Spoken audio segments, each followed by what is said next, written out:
Good morning, everyone. My name is Rebecca Vallis. I have the pleasure and the privilege of serving as the CEO of the National Academy of Social Insurance. And I also get to welcome all of you to today's event, which happens to be the first annual, yes, we are excited about doing this again already, the first annual Disability Economic Policy and Research Symposium. There we go. I know you're excited about it too, and I'm really glad to see all of you here. And welcome and hello to everyone who's joining us in cyberspace as well. This is a significant moment. This has been a year of many legislative anniversaries. We've marked 90 years since the New Deal, 60 years since Medicaid and Medicare and the Older Americans Act, but this year was also 35 years since the signing of the Americans with Disabilities Act, the ADA. And yet 35 years after the ADA was signed, yes, we can say that we've come a long way as a nation, but we also know that we still have a long way to go. And one headline statistic that underscores this reality is that 35 years after the signing of the ADA, disabled people in the United States still face poverty rates twice as high as people without disabilities. Food insecurity rates 3 times as high. Dramatically higher rates of homelessness. I could go on, but the point is, and the reason that we gather and that we create this, what will now be an annual symposium, is because it doesn't have to be this way. And we have the chance to make a different choice as a nation. So what we're here to do today is not only to name the challenges, but also to uplift solutions, to seed new research, to catalyze transformative policy change that ensures that disability is no longer an afterthought in economic policy making, but rather a lens that is applied across it. That's why the National Academy of Social Insurance is so incredibly thrilled to be co-launching this week the Disability Economic Policy and Research Consortium, together with our incredible partners at the Roosevelt Institute, whom you'll be hearing from throughout today as well, and with generous support, huge thank you to the Ford Foundation and the MacArthur Foundation, without whom none of this would be possible. Over 50 entities, research institutions, think tanks, advocacy organizations across the disability, research, and policy communities have come together as members in this initiative, many of whom are here with us today and were with us yesterday for our first meetings of the consortium, because we know that none of us does this work on our own in a silo. It will take cross-sector collaboration, shared vision, and aligned strategy to build an economy that finally works for disabled people here in the U.S. So whether you're tuning in or here in the room as a policymaker, a researcher, a funder, a media professional, or a member of the disability community, or more than one of those categories at the same time, we invite you to be part of this work with us, and this is really just the beginning of the Academy and Roosevelt's commitment to this work. And today we have a powerful program ahead of us, including panels, lightning talks, featuring leading researchers, thought leaders, policy experts, and change makers across the disability rights, justice, and economic spheres who are pushing forward a disability economic justice conversation in bold new ways. So thank you for being here today. Thank you for being with us to kick off this first annual symposium and for your commitment to this vital work. And with that, I'm really excited to have the honor of moderating this first panel. So I'm going to welcome our opening panel speakers up to our little stage up here. I think you know who you are, and I'll introduce you as you come up as well. So come take your seat, and we'll get started.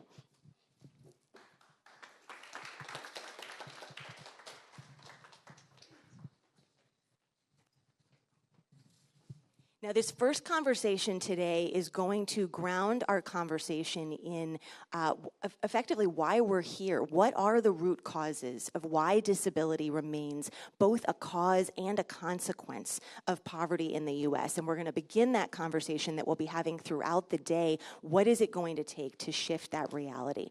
I'm honored to moderate this conversation and to be joined by an incredible group of experts and advocates and thought leaders who each bring deep insight insight and lived experience to this work.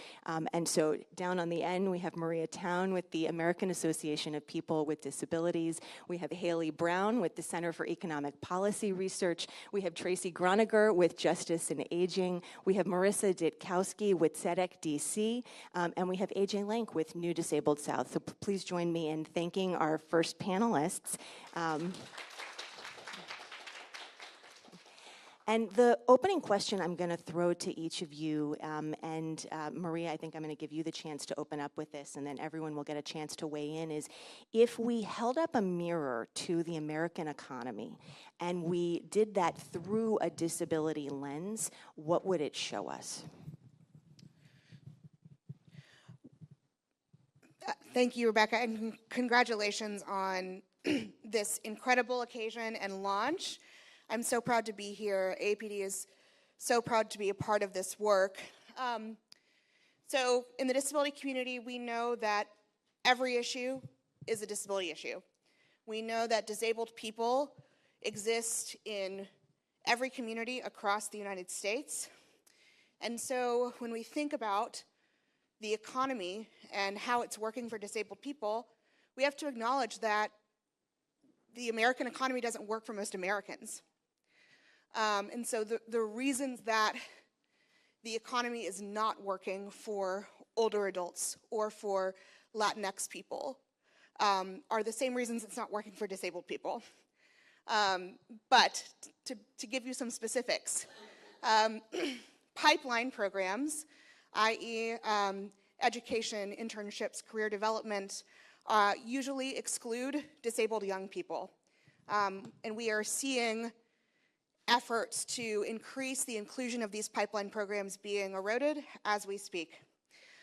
Disabled people often face limitations on their earnings and savings because of the public benefits that we are forced to rely on to get our basic needs met.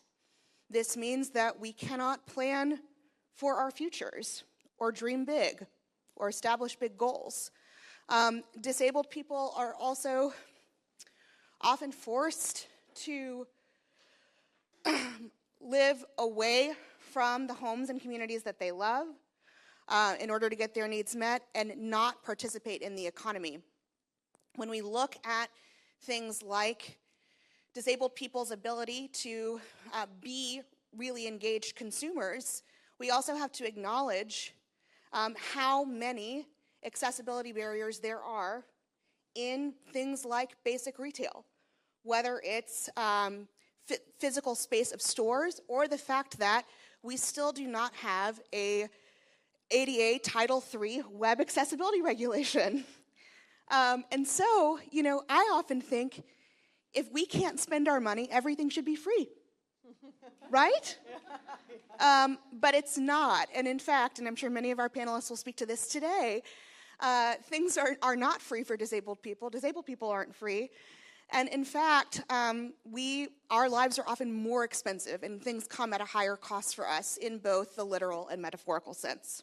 Yeah, there's a lot in what you just offered. We could pull on each of those threads and probably not have enough time in 45 minutes. But Maria, thank you for starting us off with that. And I think there's a mantra in there around everything needing to be free. Haley, where do you want to pick up on that same question? Yeah, so first of all, thank you so much for having me here. I think Maria already hit on a lot of great points. I want to just sort of fill in a couple of additional statistics. So disabled people as a whole make about 80 cents for every dollar that folks without disabilities make. And even among those who are working full-time, it's only 83 cents per dollar. And that's frankly, the minority who can find employment at all. So if we include folks who are not in the labor force, because structural barriers keep many disabled people out of the labor force in the United States, 34.6% of people with disabilities in the US are employed.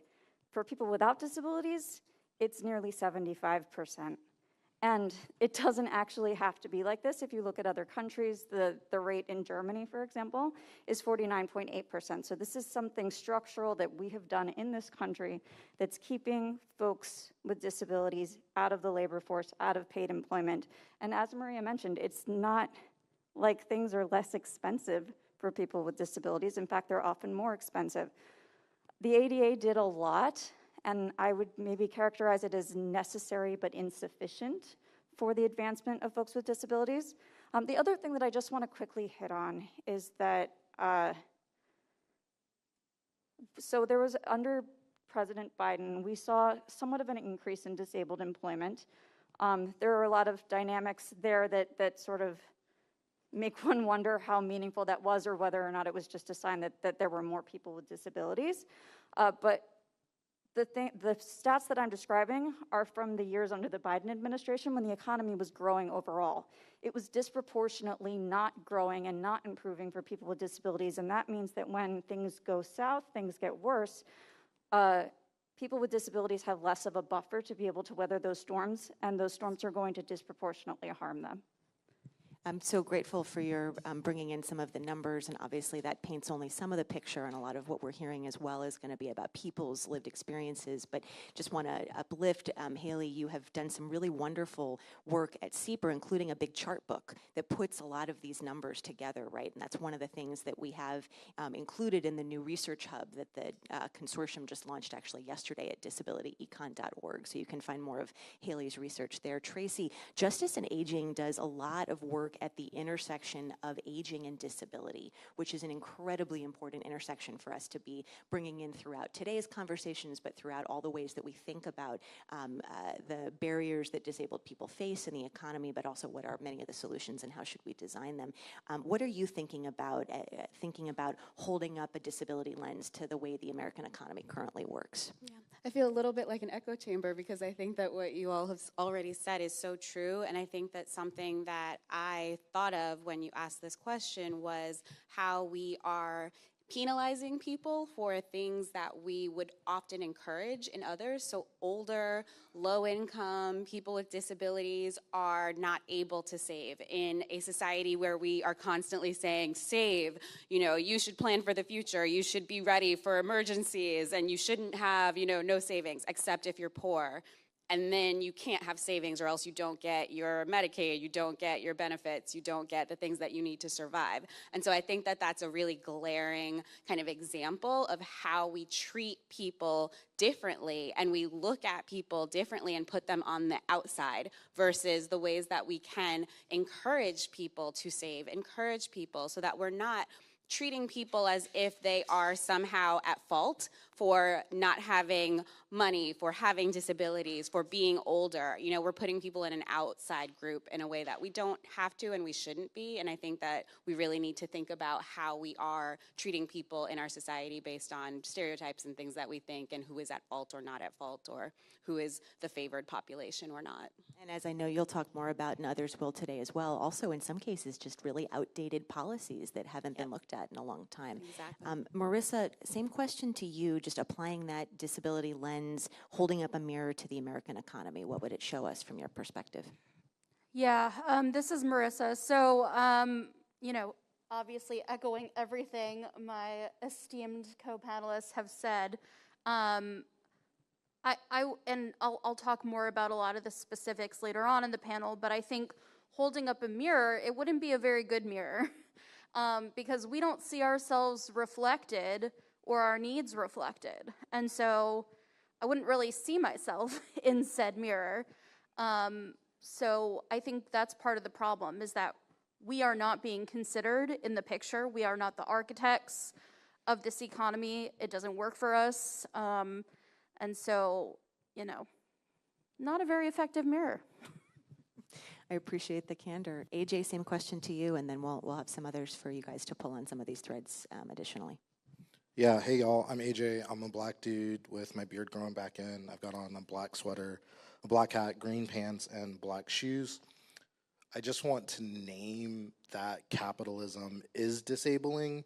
I think everyone has made incredibly important points.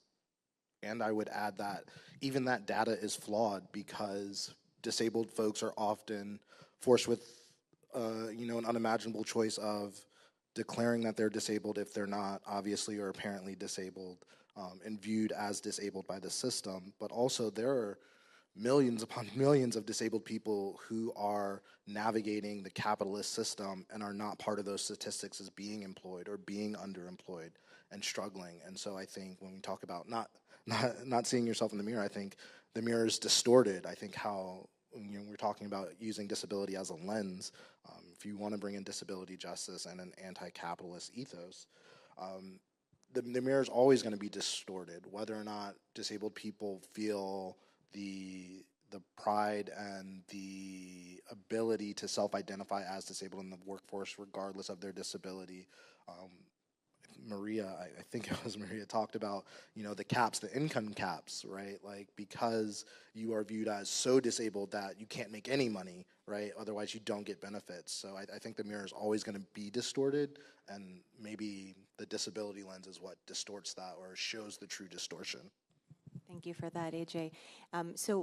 Haley, I want to go back to you just because I feel like the chart book I referenced helps to lay some of a foundation here, but with all the caveats that AJ and others have mentioned, right? The data are never perfect, and in fact, data collection on disability is flawed in a range of ways, even before you start to factor in the fact that it's often not disabled people designing the data collection methods and measures, right? But imperfect as the data may be, what do they tell us about the economic reality that disabled people face today?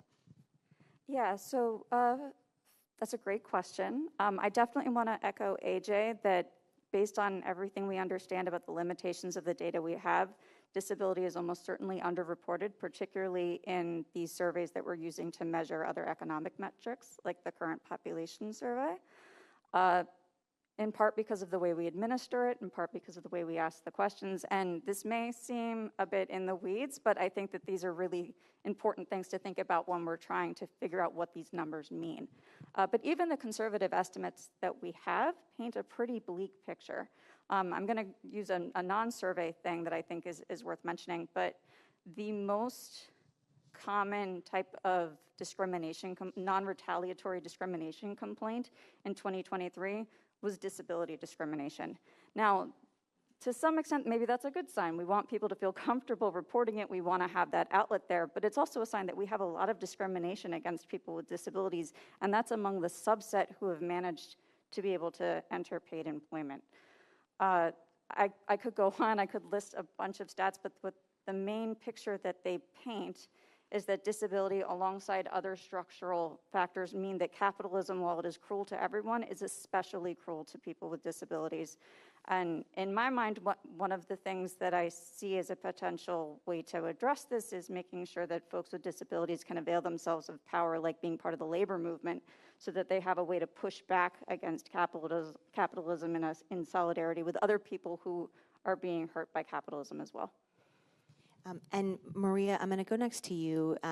Actually, no, I'm going to go to Marissa next, and I'm going to come back to you, Maria. Marissa, something that has sort of been referenced just a little bit, but which you have really brought great leadership to in recent years, is something called the disability wage gap. It's perhaps well known that there is a gender pay gap, right? That's something that people mark every year. Less well known is that there's a disability wage gap, and you've helped to bring national attention to this, as well as many other people who are in this room and many people who are now involved with this new consortium. And you actually founded something called Disabled Women's Equal Pay Day just in the last few years.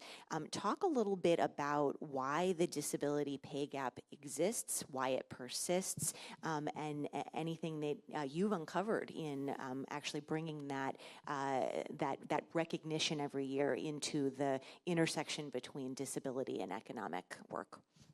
Yeah, this is Marissa. I also realized I forgot to do a visual description. Thank you, AJ. I am a white woman with dark hair that's pulled back, glasses, and a patterned black and white dress. So the next Disabled Women's Equal Pay Day is actually October 23rd, so just putting that out there. But adding on to the data that Haley shared, disabled women are paid about 50 cents for every dollar paid to non-disabled men. So that's the data we have there. But obviously, this pay gap is not just based on gender, right? We have a different pay gap for disabled people of color, right? We have the disability pay gap in general. So it's important to have all that data disaggregated, but the reasons for this pay gap, I mean, underpinning everything is discrimination, right? That plain and simple, right? Discrimination and capitalism, the way our system functions and is intended to function. And all of that is compounded by race, gender identity, all these other components of identity. One of the big things that we still have is sub-minimum wage federally, that disabled folks can be paid below the minimum wage for their labor. In addition to the sub-minimum wage for disabled workers, we also have sub-minimum wage for tipped workers, which there are a lot of disabled folks who work in the service industry. And so when we have sub-minimum wages for tipped workers, that is also going to disproportionately impact disabled folks, particularly disabled women. And then we also have the issue of the minimum wage in general. It's just far too low. And when you have occupational segregation, which is basically when people are pushed into certain types of jobs because of their identity, and those types of jobs are often undervalued, that's what we call occupational segregation. Often disabled folks are pushed into these service roles or these, lower paid roles. And so when the minimum wage is not a living wage, that's a huge problem. We also have the issue of a lack of competitive integrated employment. We don't have the supports in employment that we really need. And that includes a lack of funding to vocational rehabilitation programs. One of the other things is inadequate home and community-based services that allow us to live and work in our communities. A lot of the times they provide supportive employment programs that when we have these extreme cuts that are going to impact people's lives and health, it's also impacting their employment opportunities. And the other thing that we see, obviously barriers to education play a role, but even when we account for education, there is still a pay gap for disabled folks, even with the same levels of education. So it doesn't deal with it in its entirety. And folks might not be able to work full-time, right? And whether that's due to a disability or limits due to Social Security and Medicaid benefits, that they simply are not allowed to earn the income that they would like to in order to retain their health care, their lives, their livelihoods, their health. And this lack of paid sick and family and medical leave that really plays a role, right? Like if you have to take unpaid leave because you have a surgery or you have some sort of flare of your disability or health condition, that's going to be a really big problem, compounded by poor and unaffordable health care and discrimination in health care that really leads to a lot of these issues with preventive care, dealing with a lot of health issues that folks might have, leading to potential unpaid leave. And of course, echoing Haley on attacks on unions, right? Like by chipping away at the National Labor Relations Board, like implementing right to work laws, unions certainly aren't perfect. It can be a lot of ableism in them, but they have a significant impact on the wages of disabled folks. And we just need to really reimagine a new system, right? These systems are working as they're intended. And so we really need to be more imaginative and allow disabled people to be the architects of something new. Thank you so much for that, Marissa. It's been referenced a few times, and so Tracy, I want to give you a chance to talk a little bit about this in greater detail. Things like income and asset penalties, and you referenced this very broadly in your opening, but I do feel like it actually deserves its own spotlight, and so would love for you to talk a little bit about SSI specifically, Supplemental Security Income, really critical program that's been around for more than 50 years now for disabled and older people, but you are one of the leading voices, and Justice and Aging has really been leading the charge for a long time, trying to help people understand that while this is a really important program, it's actually, because of outdated rules, trapping many people in poverty when it was intended to do the opposite. Talk a little bit about that and some of the specifics that many folks have now been referencing, because it really deserves its own attention.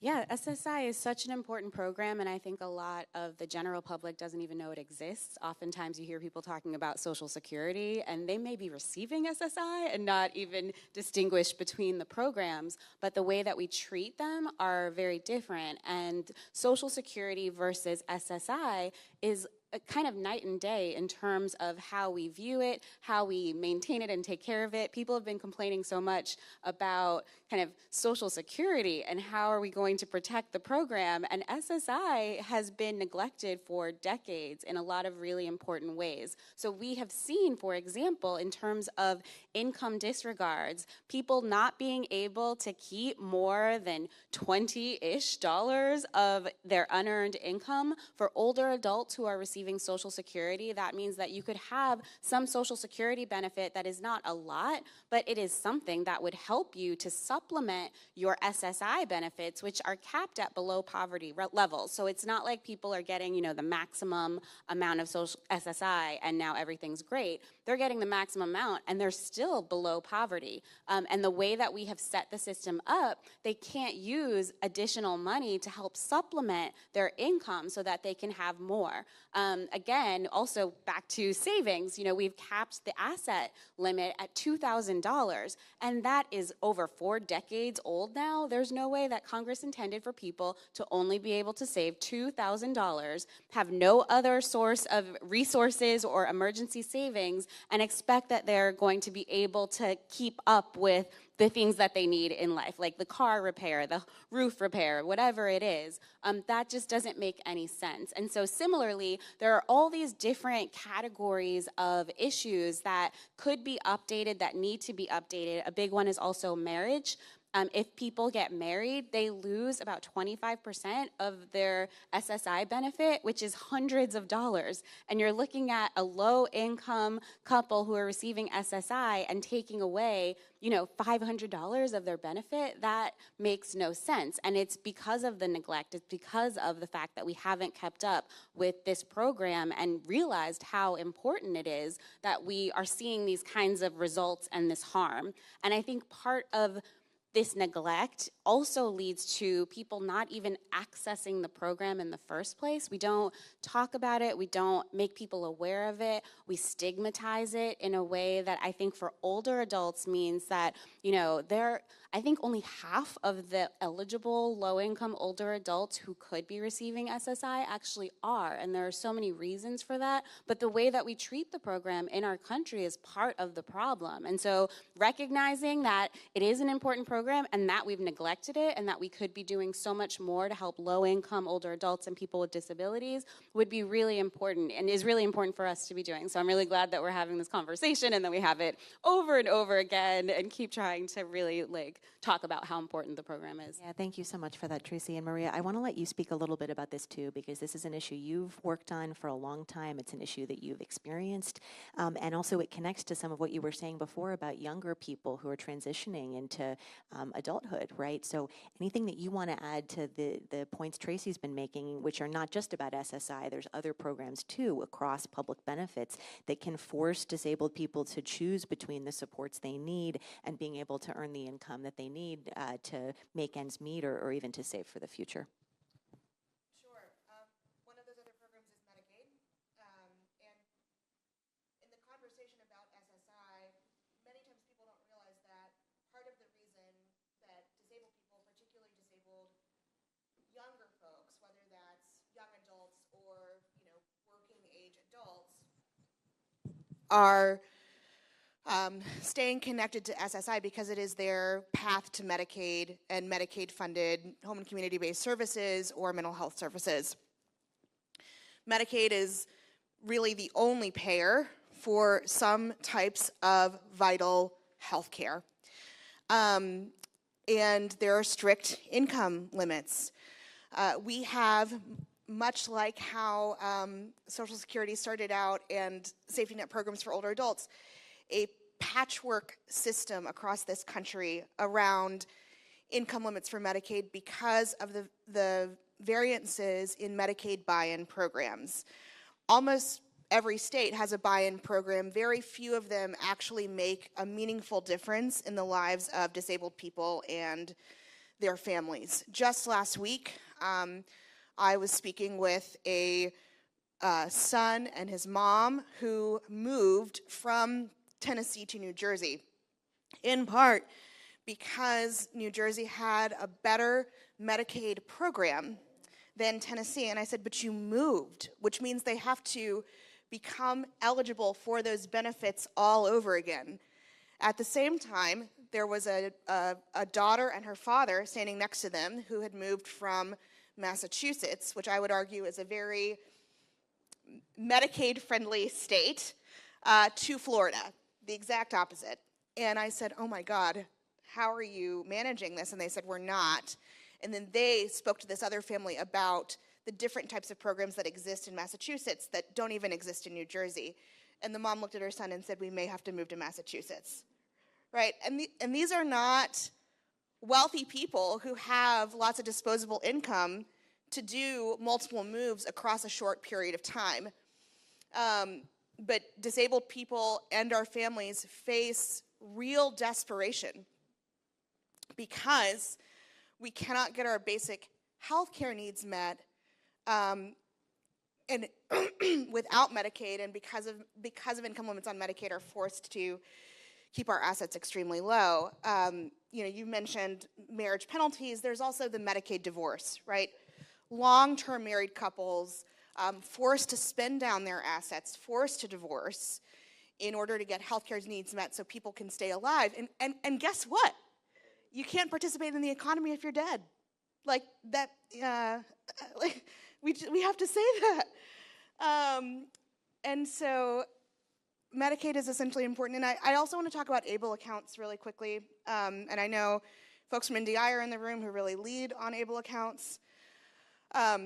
Just 2 days ago, I was speaking to folks from Ohio, and they were going to meet with representatives to talk about the, SSI Savings Penalty Elimination Act, a bill currently being considered in Congress that would increase the $2,000 asset limit that's been discussed and help to address some of these penalties that we're talking about and match that asset limit to inflation. And they said, well, what do we say if legislators say, but ABLE accounts exist? And I had to say, well, ABLE accounts are great, and they really do provide many options, particularly for youth in transition, to save money and put that money towards particular expenses. However, as of this moment, ABLE accounts are only available for people who who've had a diagnosis of disability prior to age 26. The majority of people with disabilities in the United States are much older. Even if their disability has occurred before then, they may not have gotten diagnosed until they were adults. And then another person asked a question, hasn't that changed? And the answer is yes, but not yet. That change is not happening for another 5 years. So, going back to where your question started, Rebecca, the U.S. economy does not match the reality of American lives, and it particularly does not match the reality of disabled Americans' lives. As we try to make policy improvements, policy will move slower than the pace of our lives change. And that is going to be a constant problem for people with disabilities, for whom I would say instability and dynamism, our own disabilities can be dynamic, are just a constant. So, Maria, thank you for that. And AJ, this is a perfect place to bring you back in because of a lot of the work that New Disabled South is doing to make policy making more accessible. And just to say, there's a saying that a lot of folks are familiar with, nothing about us without us. Policy is often written about disabled people and made about disabled people, but without inclusion and leadership and design from people with disabilities. And a big part of why this happens and how this happens is just that the policymaking process and sector is extremely inaccessible. And I would love to give you the chance to talk a little bit about the barriers that that disabled people face to participating in the policymaking process, and some of how New Disabled South, through plain language and other strategies, is actually using is actually shifting that problem. Yeah, that's a difficult question. I feel like most people have heard the phrase "knowledge is power," but without language access, it's really hard to gain that knowledge. And so, the policymaking process is convoluted on purpose. It's by design. All of us up here know that it's frustrating to work in the policy world, and giving people who want to advocate for themselves and lobby for themselves the ability to have the knowledge to do that is really difficult work. I want to shout out the Autistic Self-Advocacy Network, who leads in terms of plain language and easy read. But even when we talk about plain language and easy read, a lot of people don't understand that plain language is capital P, capital L, and it's a special type of translation and language access. So when someone says, oh, I put it in plain language, sometimes it's actually not really in plain language, and it's not up to a plain language standard. And I think being able to educate folks on that, and to be able to have more policy advocates, more policy analysts, more policy involved folks putting out and giving materials to the disabled community in plain language is incredibly important. I know that there are lots of folks who are doing that, but we still live in a world where a lot of the particulars of ABLE accounts and SSI and SSDI and all of these different things, like even the ADA, right? Not everyone understands their rights under the ADA, and I just want to shout Marissa out, because I always like to do that, the work that the National Disabled Legal Professionals Association is doing in terms of making those kinds of things more accessible for folks and empowering them. But it's really difficult, and I would say incredibly frustrating, on top of most of the laws being written by non-disabled people or people who haven't had disabled experience. And so us as disabled advocates who work in the policy realm have to go in and make edits to these bills, and you get the response, well, we can't do that, right? It's like, well, this bill isn't good enough, and you get the response, well, it has to be, because that's what'll move. And you know, that's just really tough. So the idea is, you know, the hope or the dream is that having more people who are knowledgeable about not only the process, but the actual bills and policies being passed will give us more momentum as a cohort, as an identity group, as a special interest group, whatever term folks want to use, to actually move policy in a way that reflects the needs of our community. And so I think that's why being able to provide things in plain language and easy read, which is a little bit more difficult, I would say. Sometimes easy read translation can be more difficult. Is incredibly important work, and hopefully more people take that on and do that. And I would encourage folks to check out New Disabled South's website. Oh yeah, I forgot to do the promo. New Disabled South has the plain language policy dashboard where in the 14 states that we do work, we take bills that we think are important to our community and we translate them into an easier to read fashion. Yeah.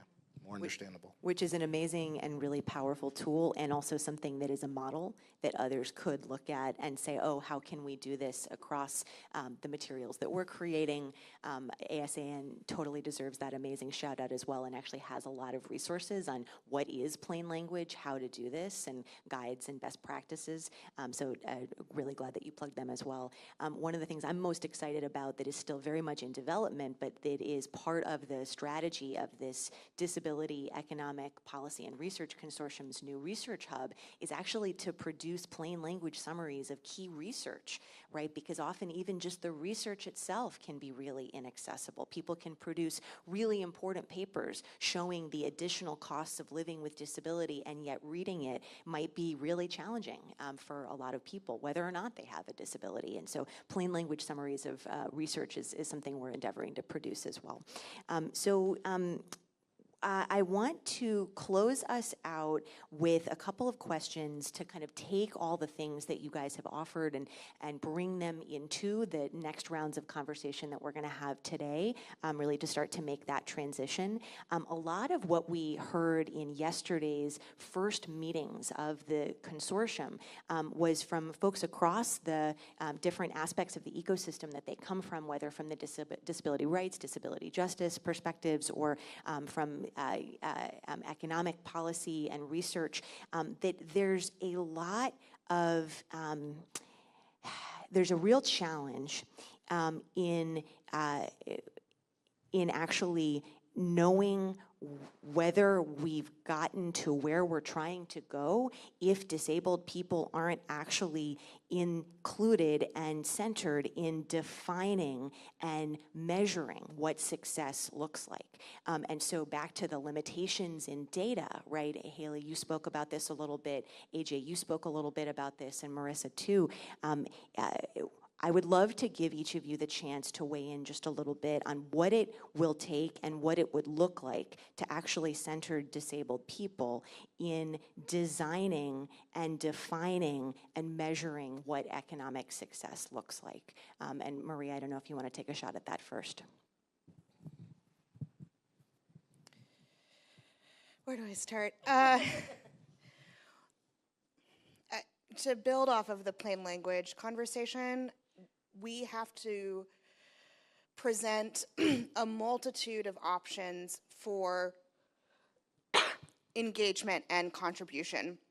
Part of the reason that disabled people have not been able to really drive what the definitions of success look like, excuse me, is because oftentimes the kind of asks are through like the Federal Register, right?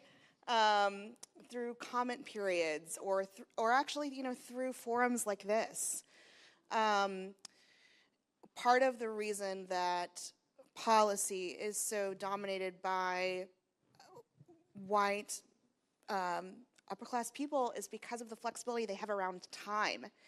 And that is one of the things that we didn't really get to on this panel. The disability tax is not just a tax on cost and expenses, it's a tax on our time and energy.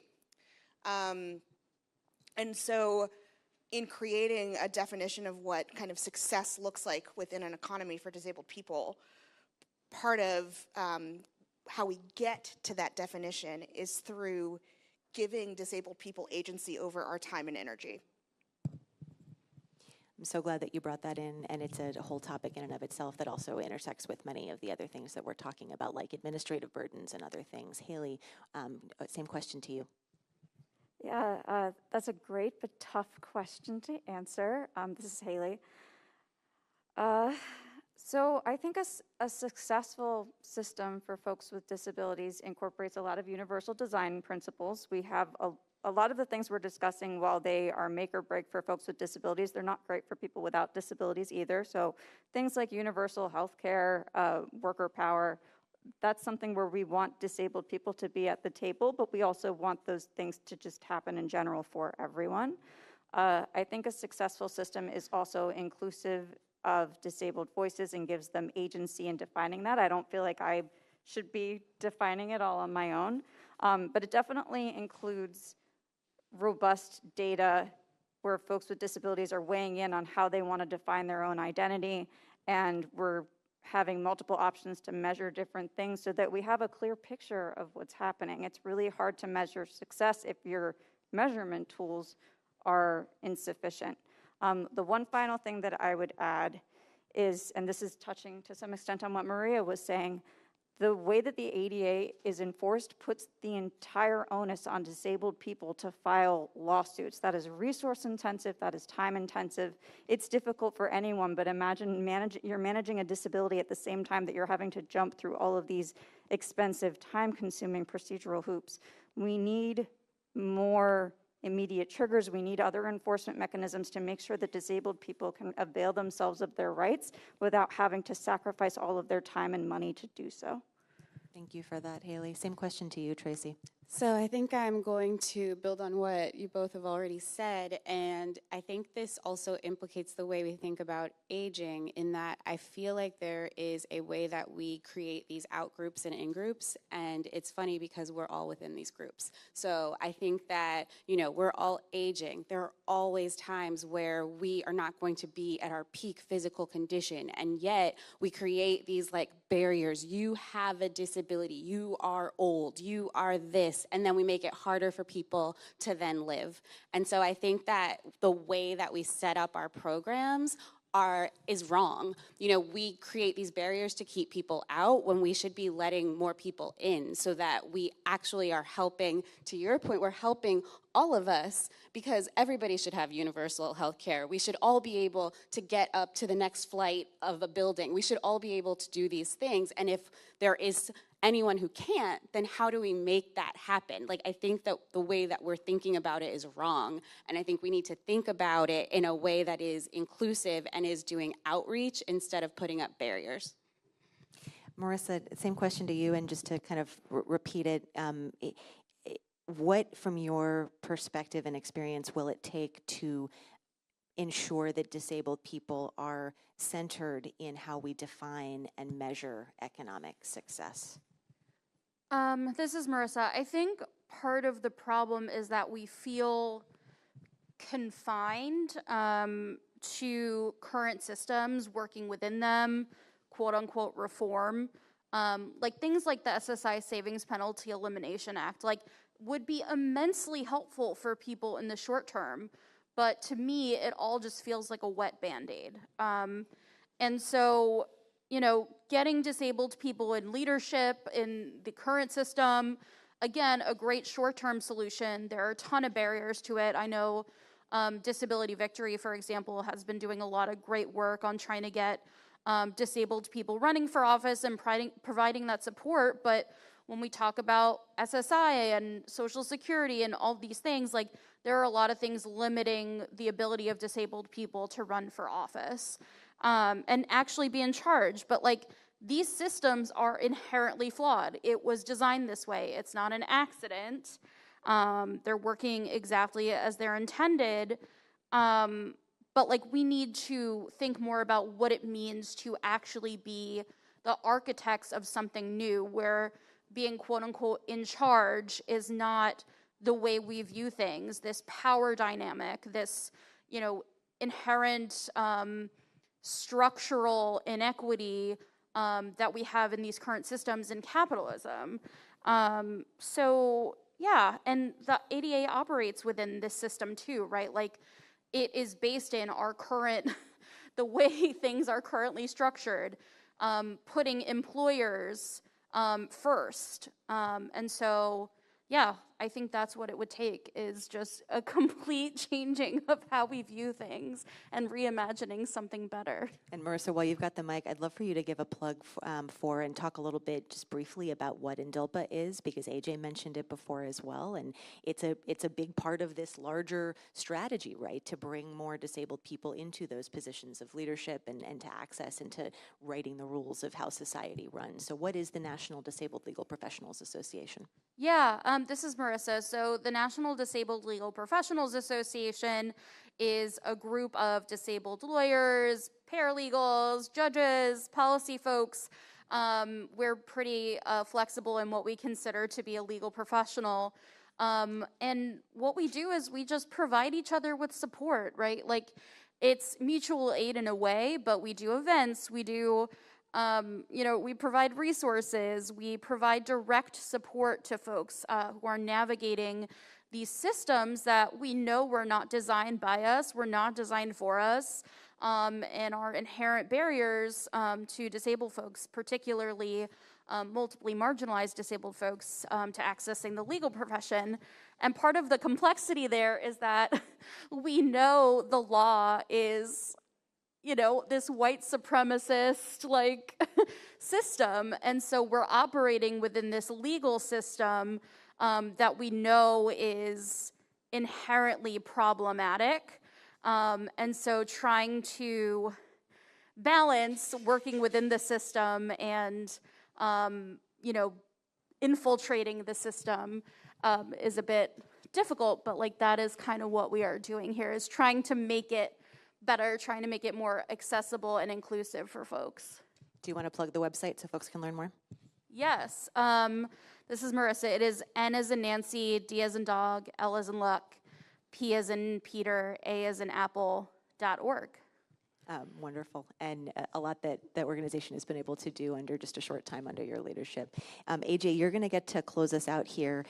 Just any closing thoughts you have around what it will take and what it looks like to center disabled people and how we define and measure economic success.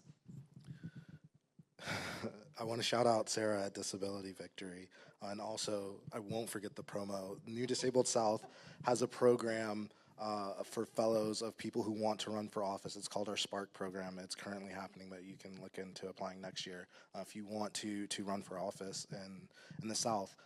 I think for me, there are so many important and poignant points about the system, and I want to say it's an Ursula Le Guin quote about, imagining what the end of capitalism looks like, and maybe we can, but I personally can't imagine what it looks like to break down the multidimensional matrix of oppression in order for us all to be free and liberated.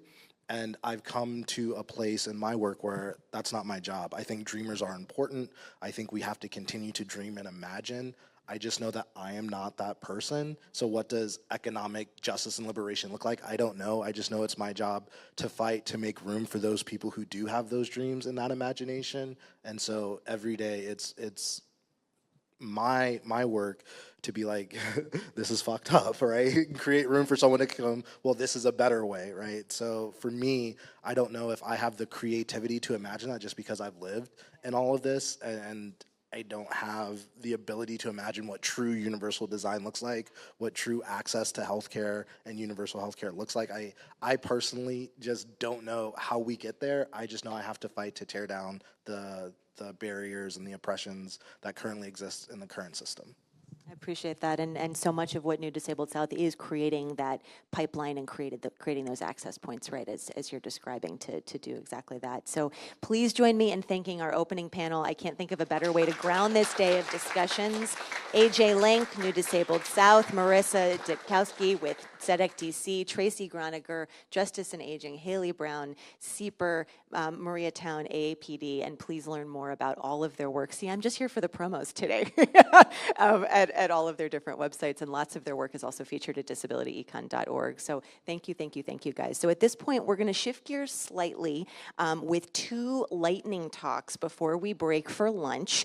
And so what we're going to be doing today is just sprinkled throughout the day, short, sharp, impactful presentations from thought leaders, researchers, others whose work is really helping us to better understand many of the systemic barriers and challenges that we've already started to hear about today, as well as really the human consequences of many of our current policies. And so I'm going to invite our panelists to take their seats in the room again, and I'm going to set up our first two lightning talks. First, we're going to hear from Zach Morris, whose work on the disability squeeze, as he and others have come to call it, has started to put numbers to something that many across the disability community have known for a very long time, which is the added costs of living with a disability.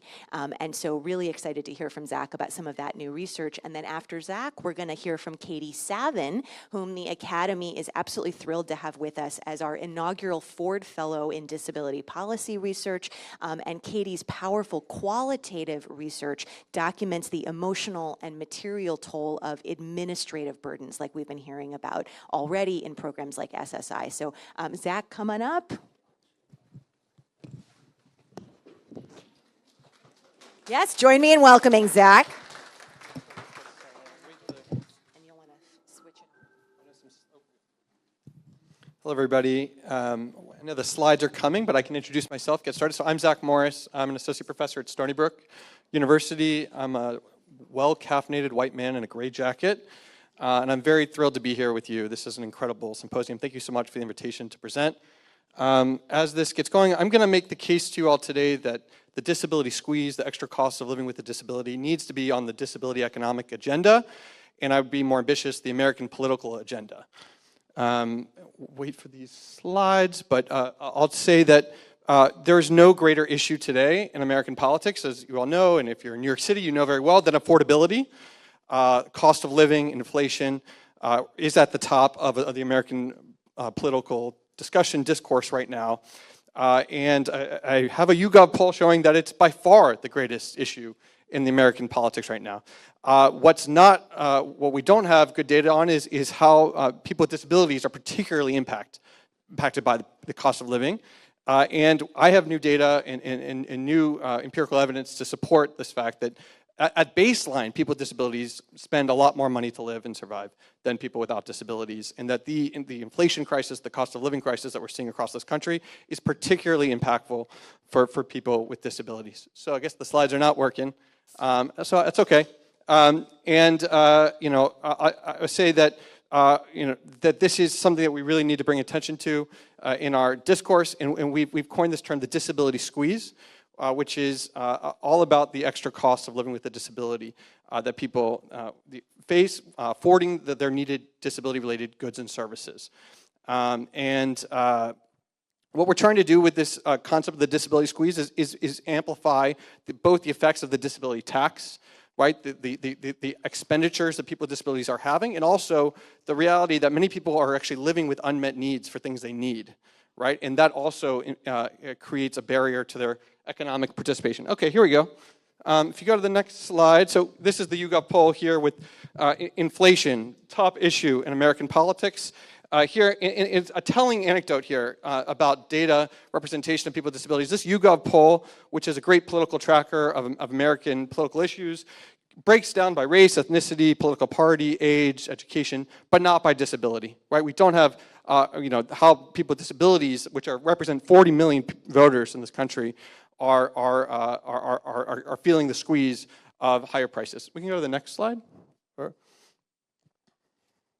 So my argument, disabled people, 40 million voters, experience an even greater squeeze because of their cost of living, for additional costs for assistive technologies, home modifications, extra transportation, increases, all these things increase their financial insecurity. So confronting the disability economic inequalities requires a concerted effort to ameliorate the disability squeeze, which we're defining as the financial pressures that disabled people experience affording their needed disability-related goods and services. You can go to the next slide. Thanks.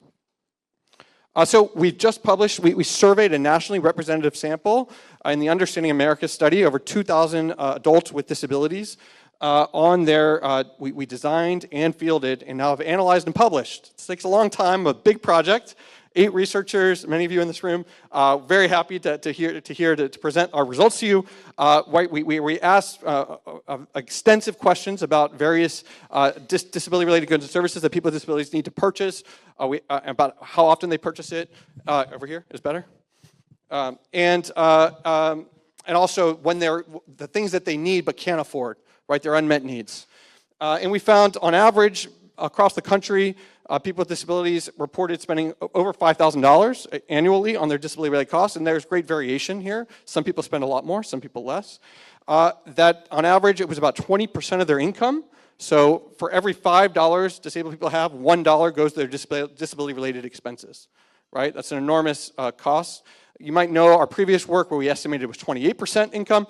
We actually matched it, depending on your definition of disability, very similar amount of household budgets going to their disability-related expenses, right? This is an enormous tax, right? An enormous penalty that disabled people are incurring to make ends meet and infringing upon their ability to make ends meet. And then I think even more shocking, and something we really want to bring attention to, is that over 2/3 of disabled people nationally reported unmet needs for disability-related goods and services that they have. So you can read our research published in the Disability and Health Journal, and we should do a plain text explainer as well soon.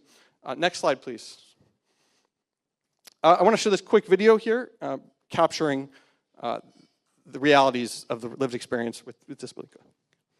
Maybe the sound is not working. That's okay.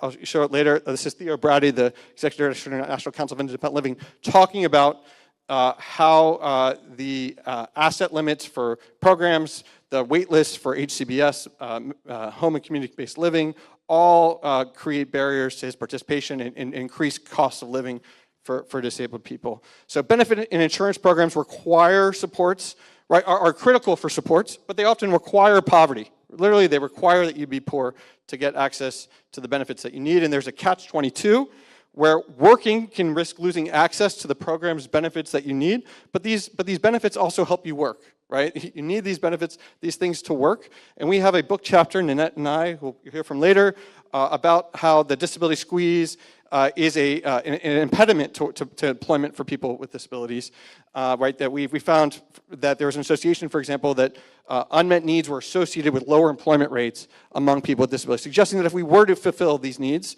we were to expand coverage gap, we were to help people make ends meet and afford what they need, they would be able to participate, including in the world of work. Next slide, please. I know I'm running out of time.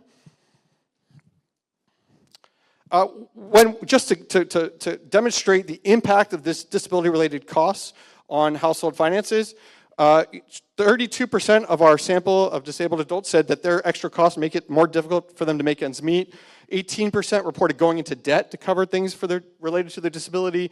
20% have cut amounts spent on food.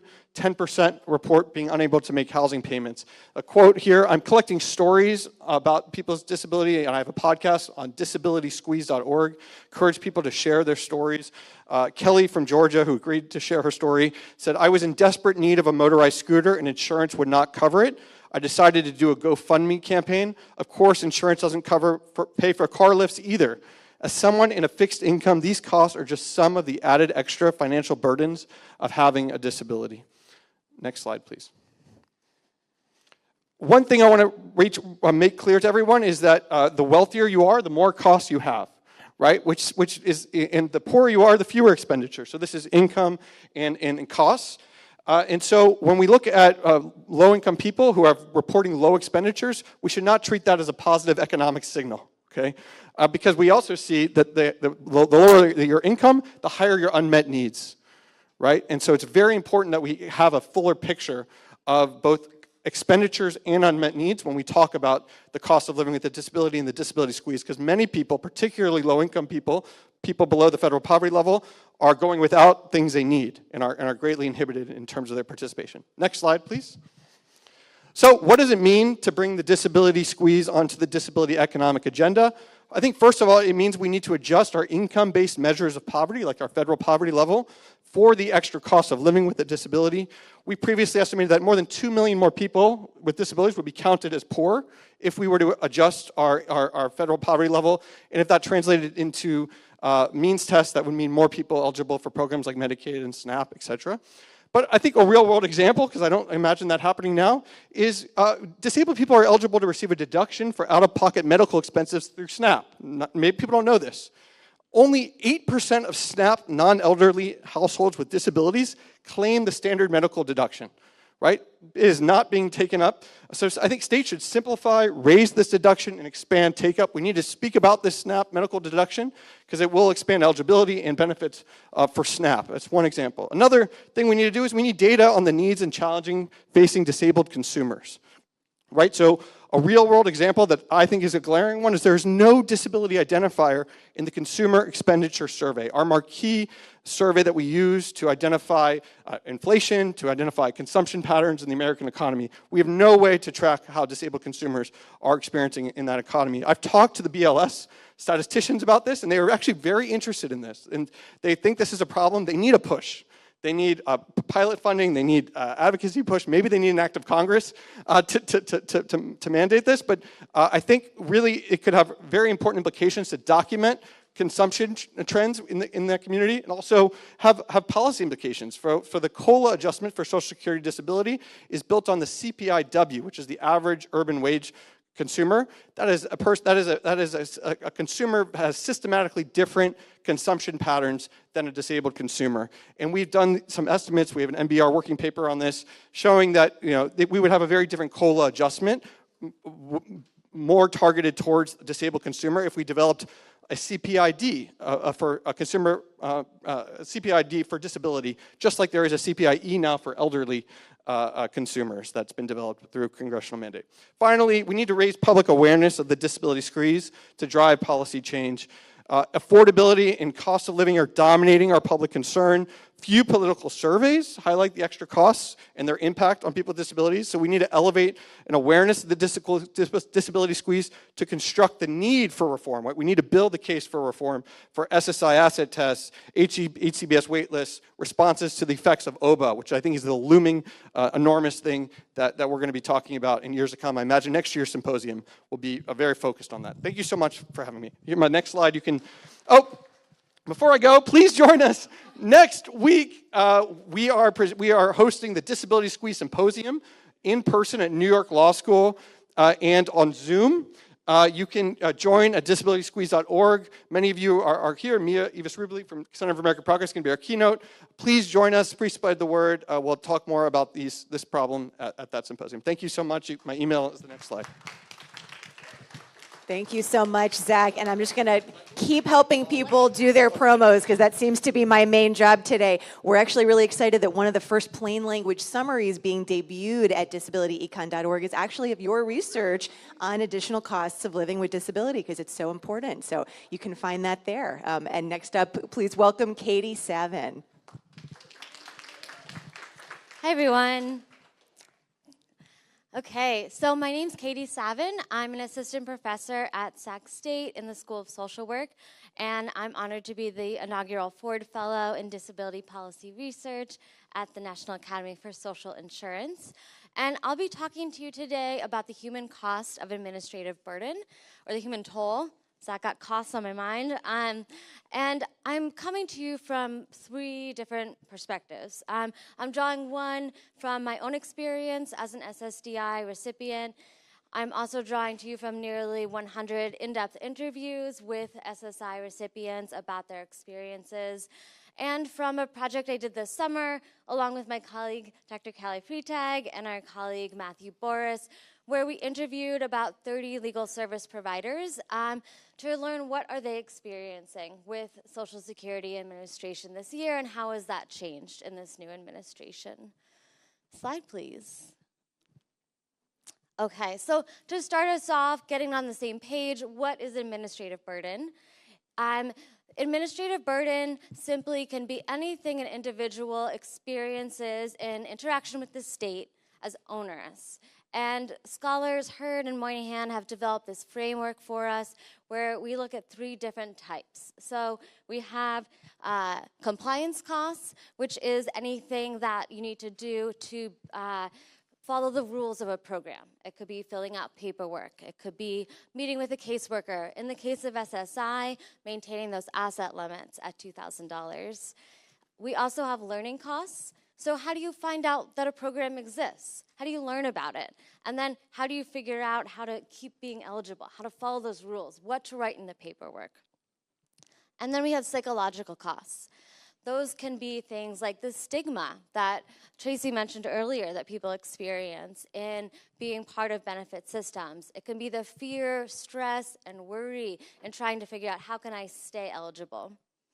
So bringing it really to kind of disability economics, I think we all know that when you're disabled, you're always being asked to prove that you're really disabled. And then next year, you're being asked to prove, are you still really disabled? There's a lot of administrative burden in disability policy. SSA often refers to the ways that people interact with the agency as customer service.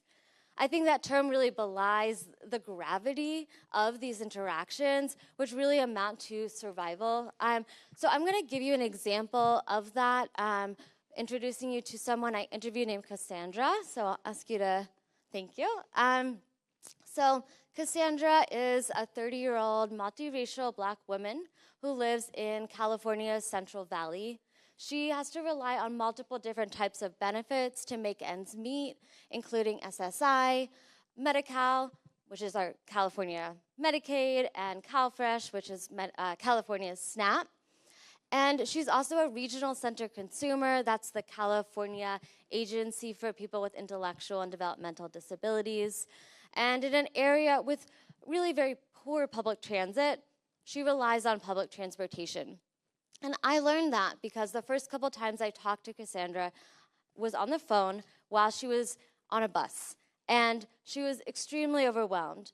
It was really important to Cassandra that she work that felt like, part of her upbringing, that it was important to her identity, to her sense of self.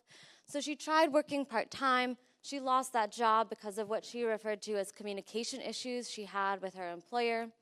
She found a different job, and she was working on figuring out reporting those wages to Social Security. This was a very confusing process for her, and so she sought the help of her independent living skills counselor at the regional center. And that meant she had to schedule an appointment with a counselor to bring in her pay stubs and figure out how to get them to SSA. All of that she had to do within a month of receiving the pay stubs in order to not mess up her benefits. Now you can probably see where this is going. That was a lot to accomplish in just about a month with no car, relying on public transit in California Central Valley. She didn't make the deadline, and she ended up with an overpayment, resulting in even more burden that she had to deal with. And she was absolutely distraught and despairing and just couldn't understand how she had tried to do everything exactly as she'd been brought up to do, exactly as SSA had asked, and felt like she was being penalized. She told me, it might take 3 months for me compared to a week or two for somebody else, just applying for something or making an appointment. I feel like anytime I try to improve myself, I get dinged, and it affects me badly. And it absolutely did sort of send her into flares of psychiatric challenges that she directly kind of connected back to administrative burden. I'm going to move on now to tell you about an experience on the next slide. From my research this summer, talking to legal service providers, so I talked to a legal aid attorney named Celine in Orlando, and she was telling me about what it's like to kind of interface with field offices in this new Social Security landscape.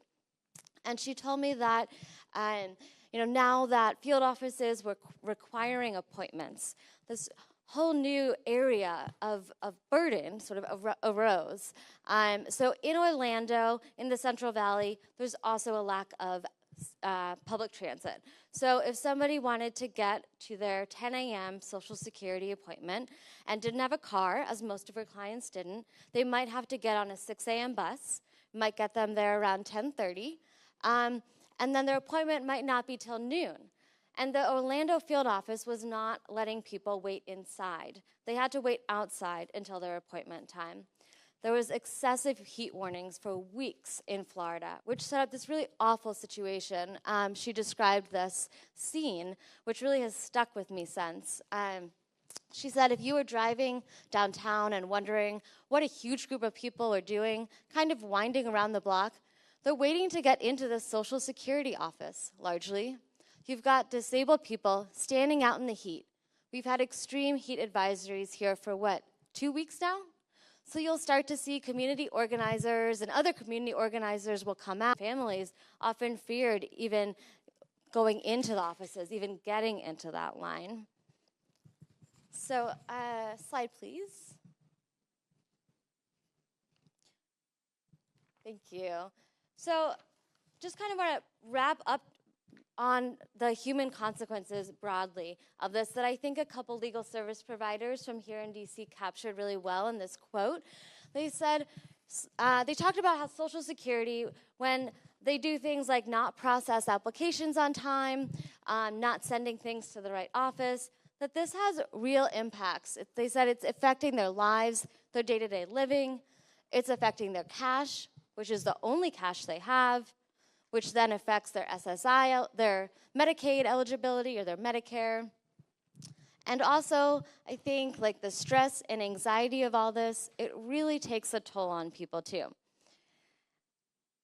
So I think that this was a really helpful framing of how administrative burden that we often talk about as how it impacts individuals, how much that's also shaped by service degradation on the part of an agency, and that when we lose staff in the dramatic numbers like we've been seeing at SSA, what impacts this has on individuals. Slide, please.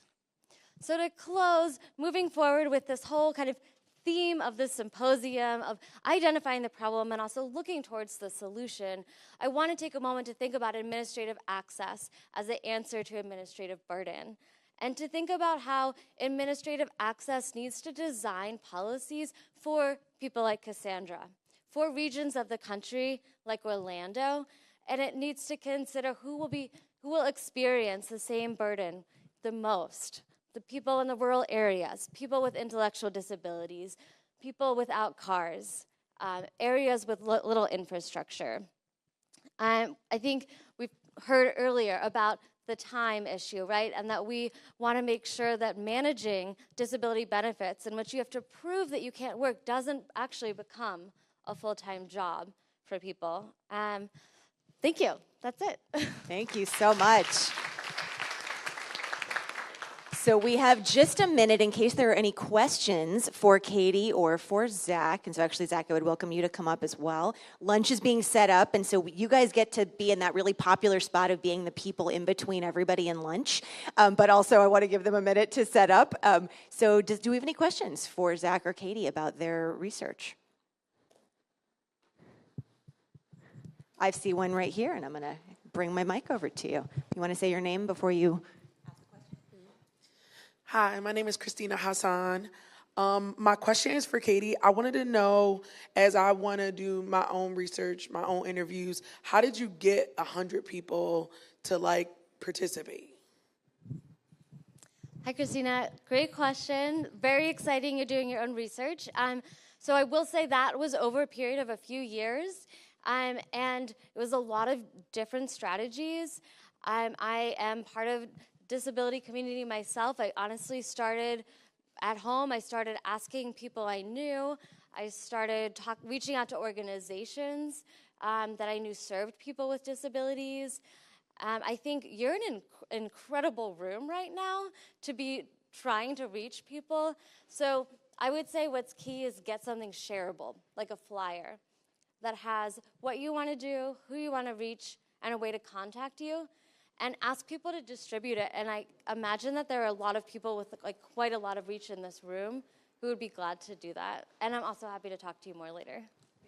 I love that question. Thank you for asking that, because I imagine there are probably other people watching online or in the room who had the same question. And Katie is a wonderful person to follow up with if you would like to know more about how to get started.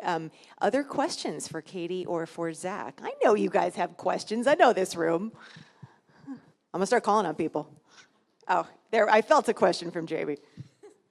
Hi, everyone. This is Jamie, worker with Caring Across Generations. I had a question about the disability squeeze and sort of how you're seeing some of the next stages of the project and, some areas that you want to explore further to kind of scale the work that you're doing, which is really incredible. Thank you. Well, we're at the end of our NIDLR grant, which is we are talking to a lot, trying to spread the word about the disability squeeze. We have a data set that is publicly available for anyone to analyze.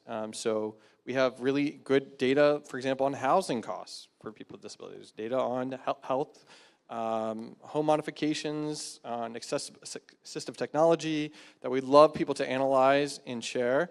I'm really trying to think about the ways to maximize impact. One of the reasons I'm here is to hear how we can use this information, how we can spread the word about this.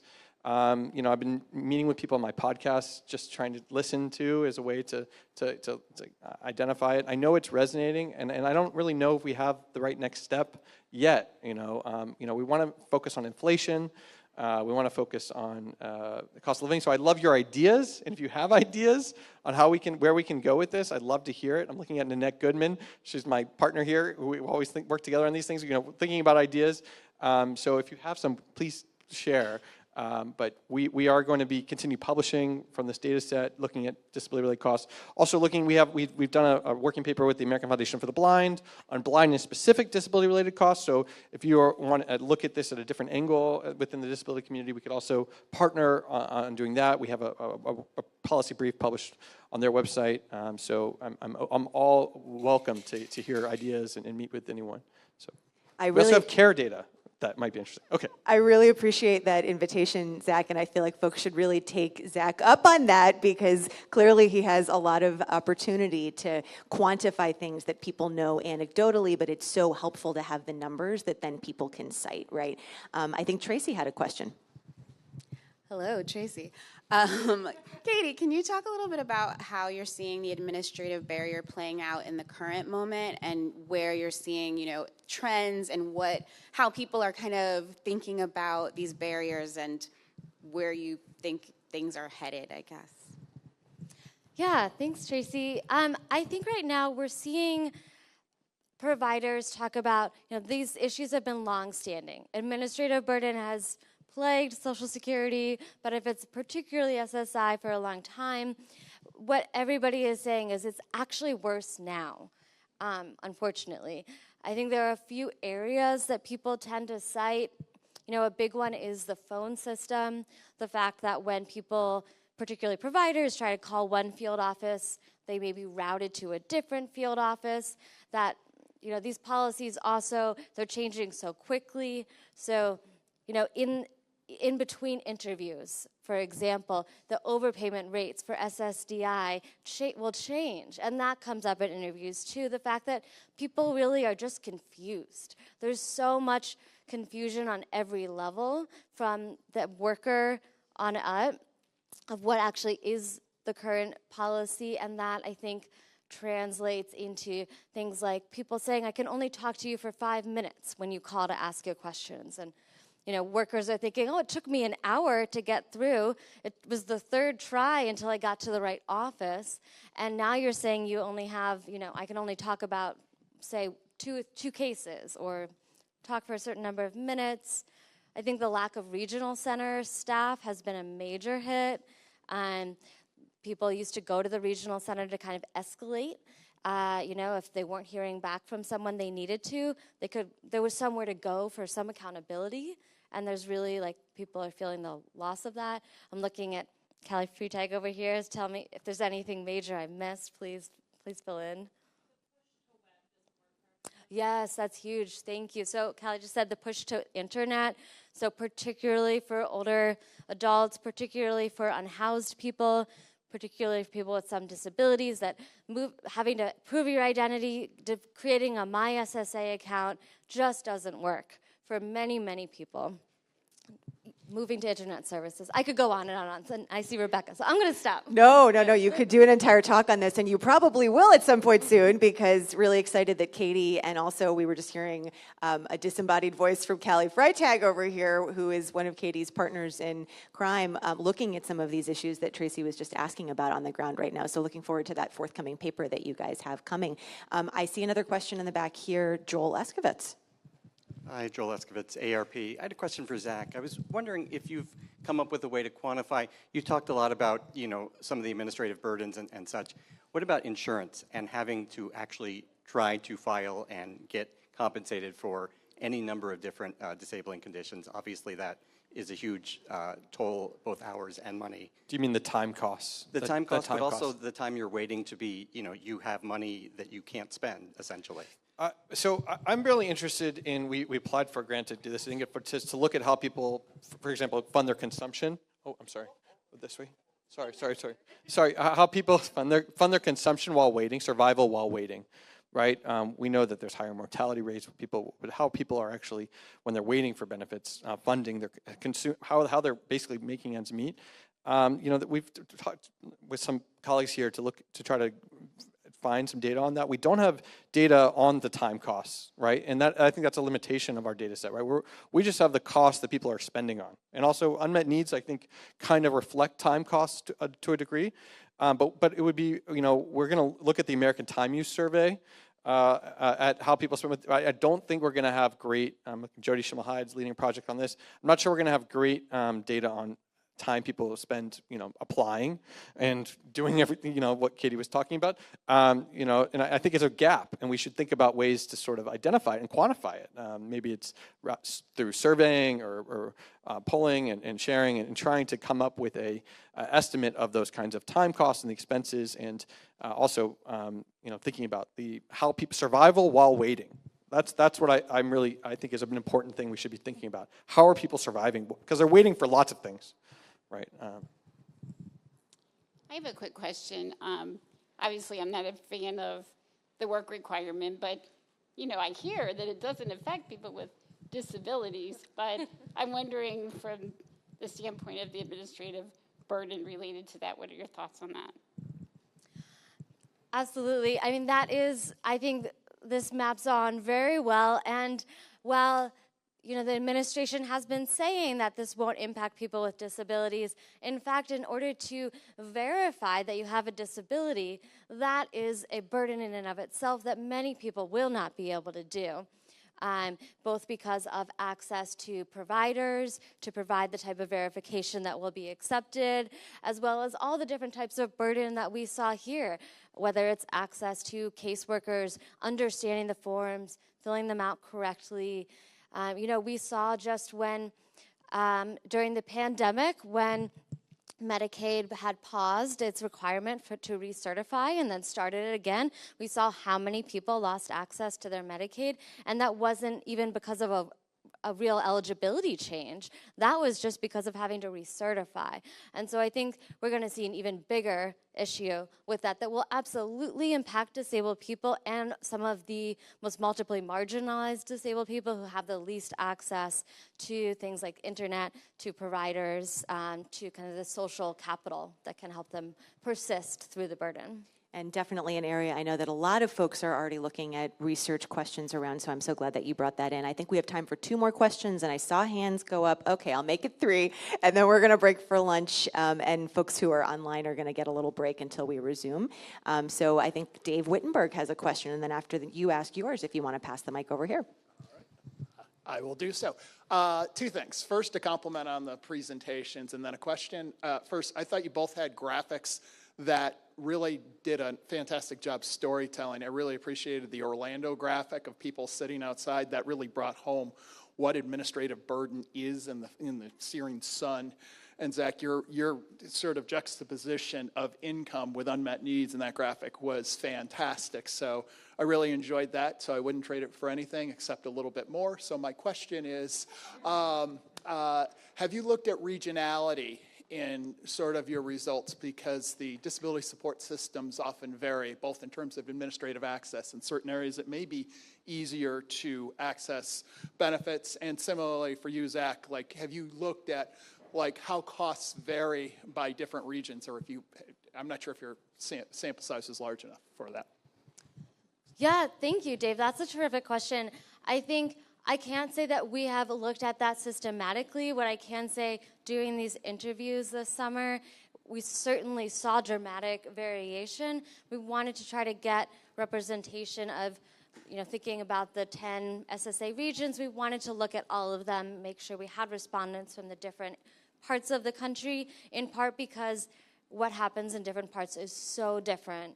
For example, in Alaska, we talked to somebody where their field office had limited hours, and it was a 6-hour drive to get to the next one, or a flight to Juneau, right? And so if you can't access one field office, say, in New York, right, you can take the subway to get to the next one.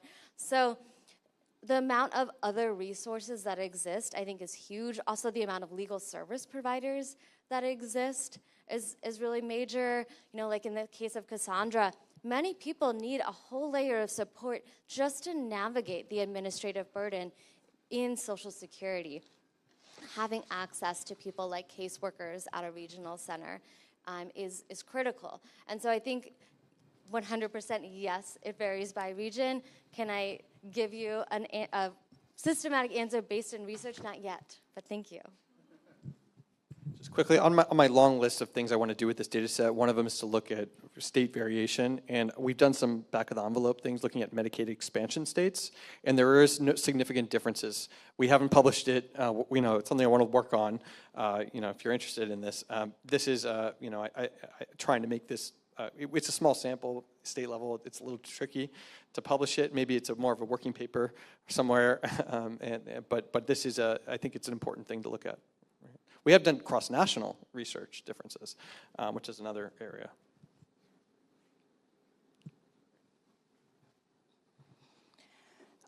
This is Ramonia Rochester. Thank you both for your work. Zach, you know, I'm very familiar with your work.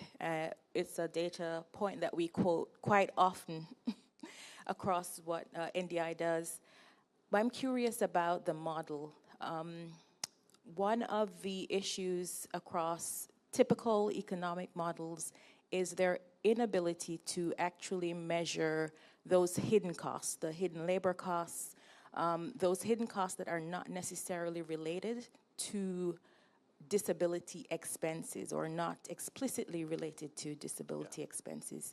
Can you share a little bit about that? Right, so two thoughts. One is it's important that we distinguish between direct and indirect costs. So direct costs, money going out to buy goods and services. Indirect costs, caring, a time you're not working by providing care, or and I think time costs might be considered an indirect cost. One thing that I think we tried to do with this survey is we had sections on different domains of disability-related goods and services, and the final section was general goods and services that people with disabilities spend more on. So first we asked them about assistive tech and home modifications, right? Those are really disability-specific items. But then we asked, okay, do you spend more money on housing because of your disability? Right? Do you spend more money on food because of your disability? Maybe do you order food more? We asked those kinds of questions to try to get at, because it is tricky to get at, I think, what you're saying, which we were able to get at with regression-based estimation and, you know, kind of an indirect. We tried to get at with these more direct survey techniques. And I think to our credit, we were able to match our prior estimate very closely through this new survey method that we've developed, which I think is applicable and could be developed for other uses in other, I was meeting with the Cerebral Palsy Foundation. They're like, maybe we should use this survey model to look at, for people with cerebral palsy, how can we look at specific disability-related goods and services that they're spending money on or needing? And so this is a model that we're also publishing on, just this survey method that we've used that could be applicable for other circumstances as well. We've got one more question. I'm going to pop over here. Thank you. Hi, Katie. My name is Nick Boyle. I work at Access Living as the economic policy analyst, and I use he, him pronouns. My question about the human toll of administrative burden, has your research come across that impact in regards to vocational rehabilitation services? Because I know I see some nodding and I heard some laughing, so I'm going to take that as a yes. But I'm curious your thoughts on that. Yes, thanks for asking. That isn't something that actually, in a paper that I co-authored with Zach, my fellow lightning talker here, we did talk about that a little bit. So Zach and I did a study looking at folks with low vision and their extra costs of living, and part of that was a qualitative study. And in a paper we published on that, we did write a bit about, actually that was extra costs related to VR-related activities. But I think, yes, is the short answer. Pretty much everybody who talks about VR in their interviews, which is a lot of people, particularly in the most recent study I did with Nev Jones from Pitt, looking at work-related decision-making among SSI recipients, that came up a lot. People had a lot of administrative burden with, in California, accessing the DOR. I think a lot of times it was related to things like not being able to reach a caseworker, the fact that they have very high turnover there. People would say, I don't even know who my worker is, I can't get a call back. So yes, in short, that there was a lot of, I think, burden, similarly to how I was discussing with SSA, with the degradation of frontline service workers, that burden is shifted on to the recipients or the claimants. It's very similar in the VR context. When they're understaffed, when there's a lot of staff turnover, that burden goes right on to the people trying to seek benefits. The cost of self-accommodation, Katie's term. I think it's a really good term that we should be using. That's in that paper. Cost of self-accommodation, I think is... All right, please join me in thanking Zach and Katie. This was wonderful.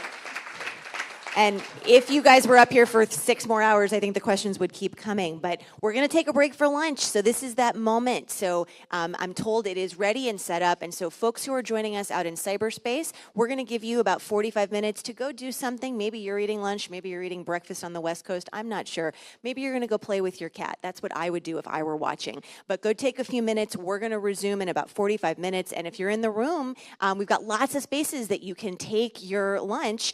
We've got space out there. We've got space in a conference room here, or you can find a spot in here. So, and I'd encourage you to find people that maybe you don't know and go make a new friend. All right, we'll see you in about 45 minutes. Thanks, everyone.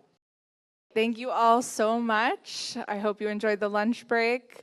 And we're really excited for the second half of our session today. For those of you who don't know me, my name is Hannah Groch-Begley. I'm Managing Director of the Roosevelt Institute's Economic Policy Think Tank and a proud co-host of today's events, along with the National Academy of Social Insurance. So we're going to do a few more lightning talks, and then we're going to have another panel. Very excited. So we're actually going to just kick things off immediately with a lightning talk on centering disability in AI and tech with Ariana Abulafia from the Center for Democracy and Technology. So please join me in welcoming Ariana.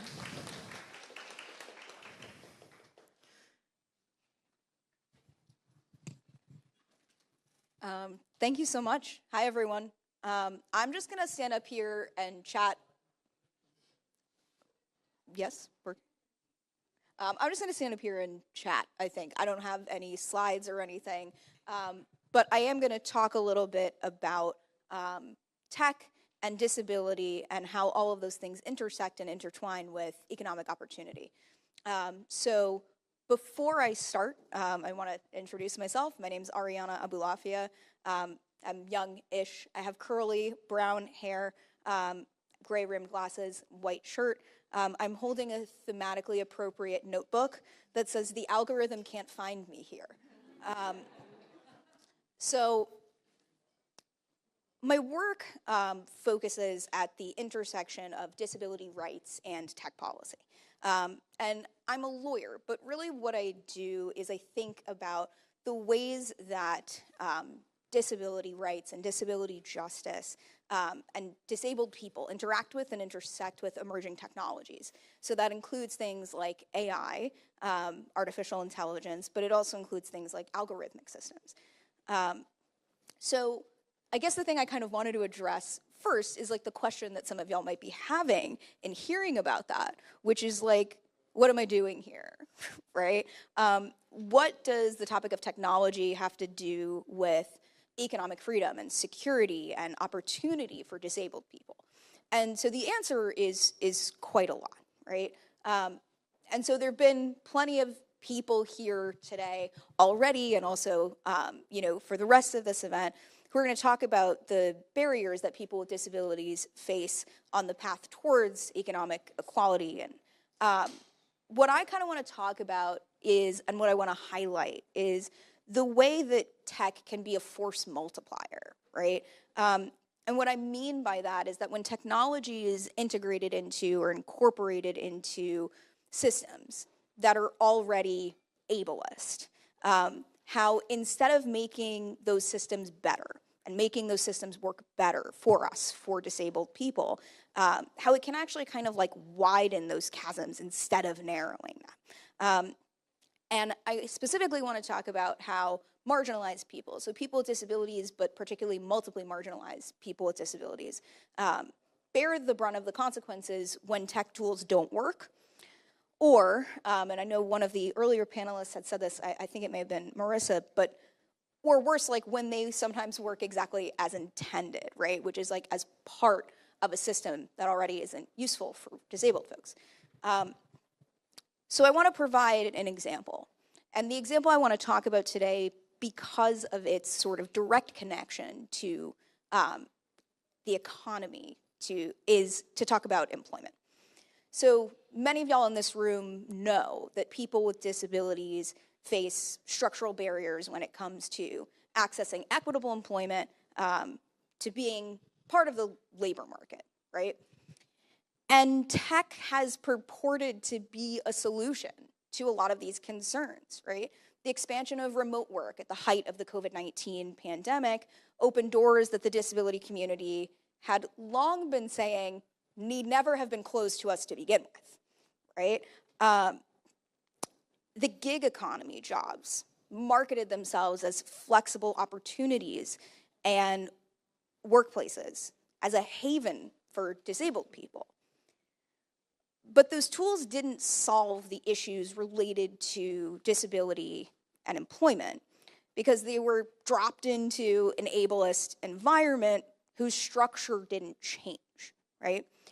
So despite the needs of disabled workers, to access things like remote work, those needs remain unchanged. If anything, they may have actually increased. But remote work options are disappearing. While gig economy jobs use wage-setting technologies and algorithms to pay disabled workers as little as possible. So the tech didn't solve anything. And now I'm going to talk about how the tech actually made things worse.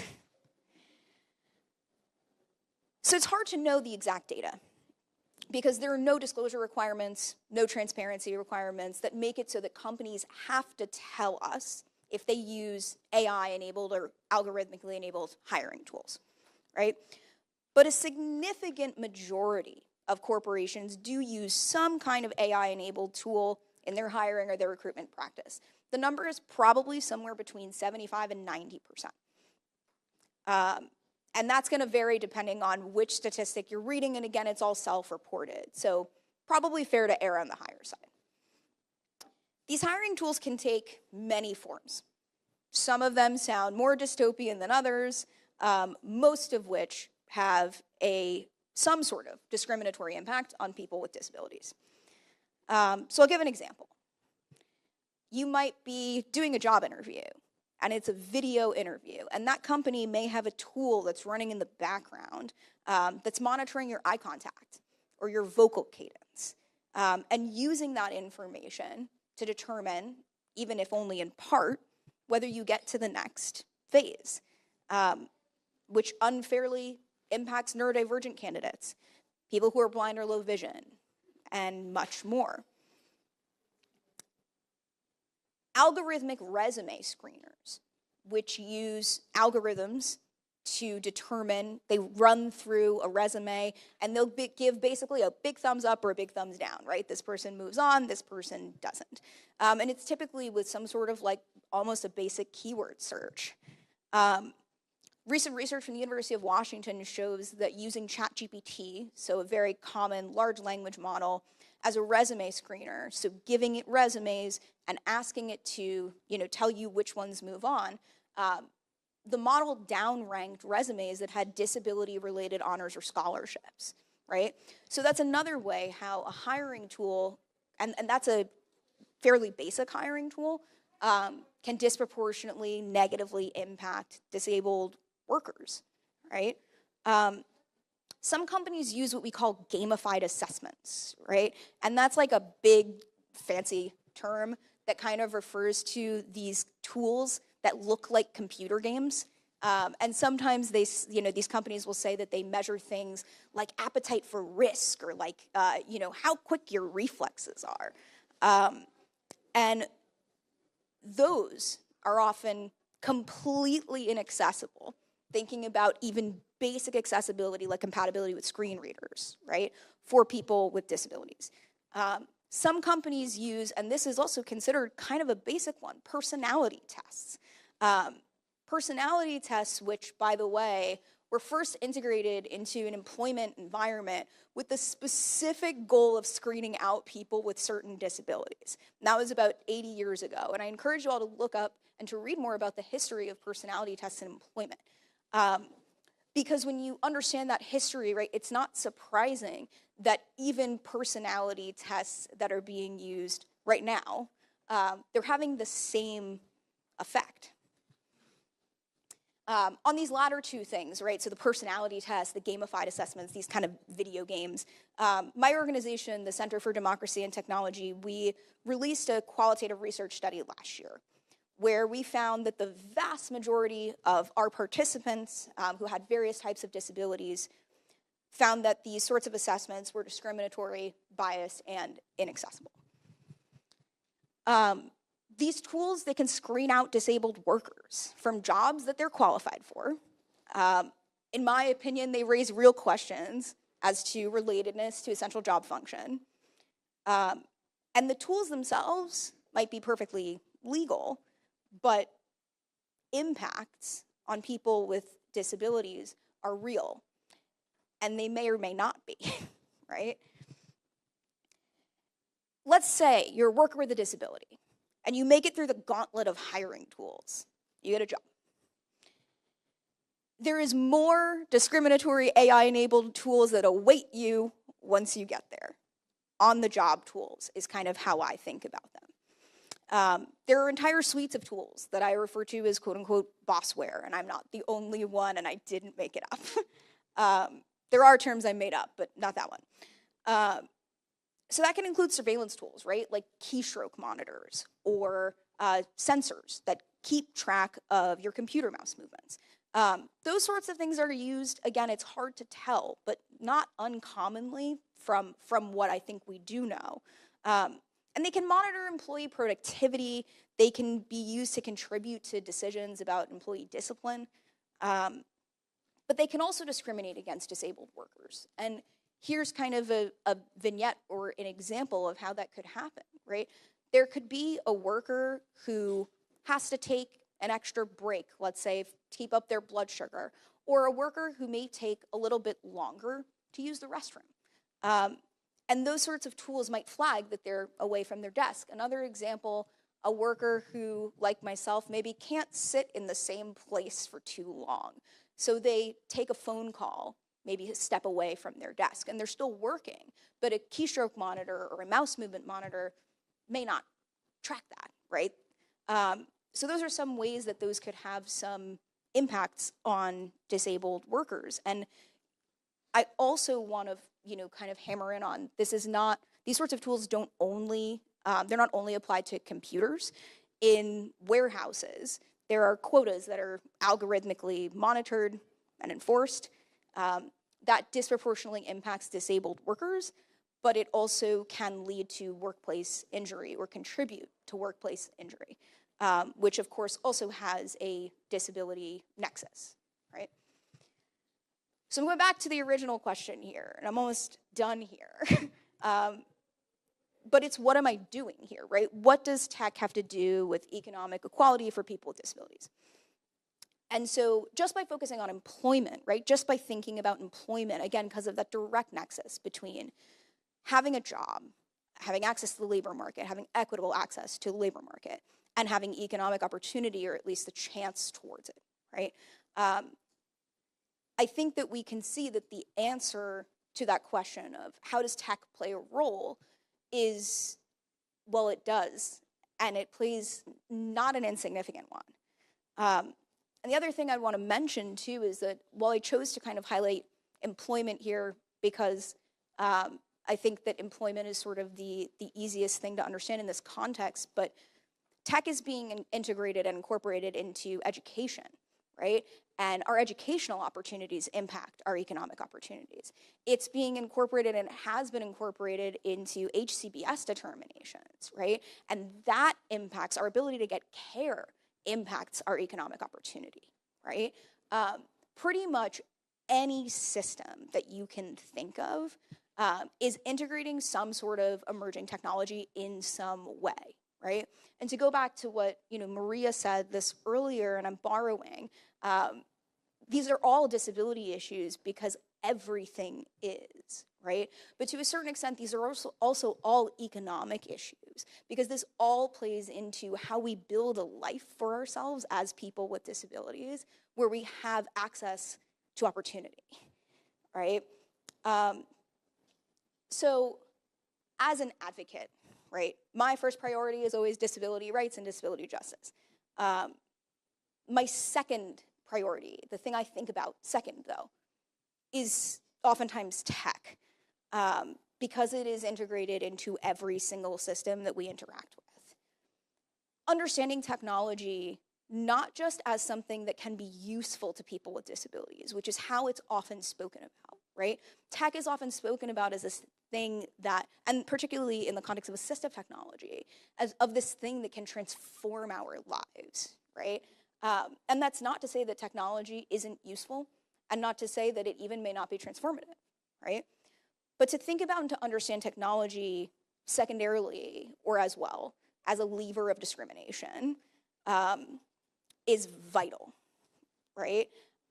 Because that's where we'll get to the space where we can ensure that disabled people are able to experience the benefits of these tools while also having those harms mitigated.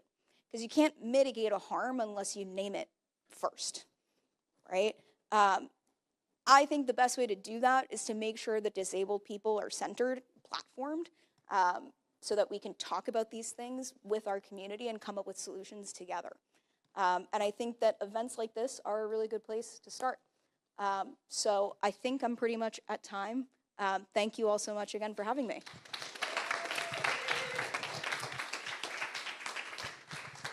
Thank you so much. All right, next up we have Nanette Goodman at the Burton Blatt Institute, who's going to talk to us about defining disability. So please welcome Nanette. Hi, of course.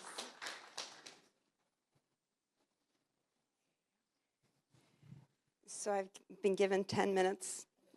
I've been given 10 minutes to talk about something that should take about 2 hours. So let's see how this goes. So this is what is disability and why should we measure it? And I guess I should have added, and why does it matter? So why is this important right now? And yesterday we talked a lot about measuring the impact so we can tell the story of what's happening right now. How are all these policy changes affecting people with disabilities? And to do that, we need to understand who we're asking about. What population? How are we defining the population that we want to measure the outcomes from? Next. So last year, there started to be a debate, I probably started before that, about changing the disability questions on the American Community Survey and other federal surveys.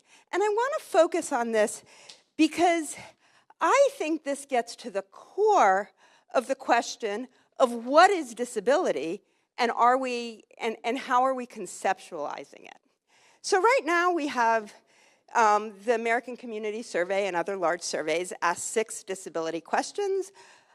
They're functional questions. Are you deaf or have serious difficulty hearing? Blind or serious difficulty seeing?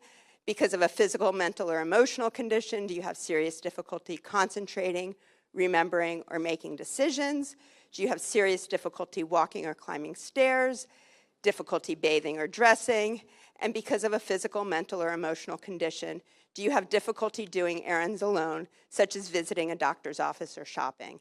And we tend to say, if you answer yes to any one of these questions, you are considered, for the purpose of these surveys, to have a disability. These are survey questions. They're not eligibility questions for any public programs. They're just survey questions. It's just trying to capture a population so that we can measure how policies are affecting a group of people. And they're on, multiple surveys.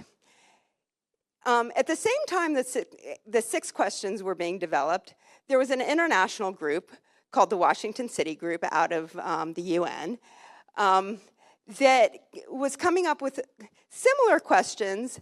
The biggest difference was that instead of having a yes-no answer, they gave a range. So the response options were, you have no difficulty doing, some difficulty doing the thing, or a lot of difficulty doing the thing. And it's sort of similar questions, except the last question is around communication instead of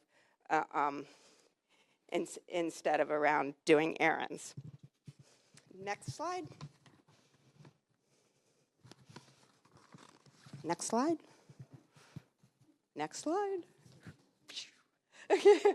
Okay.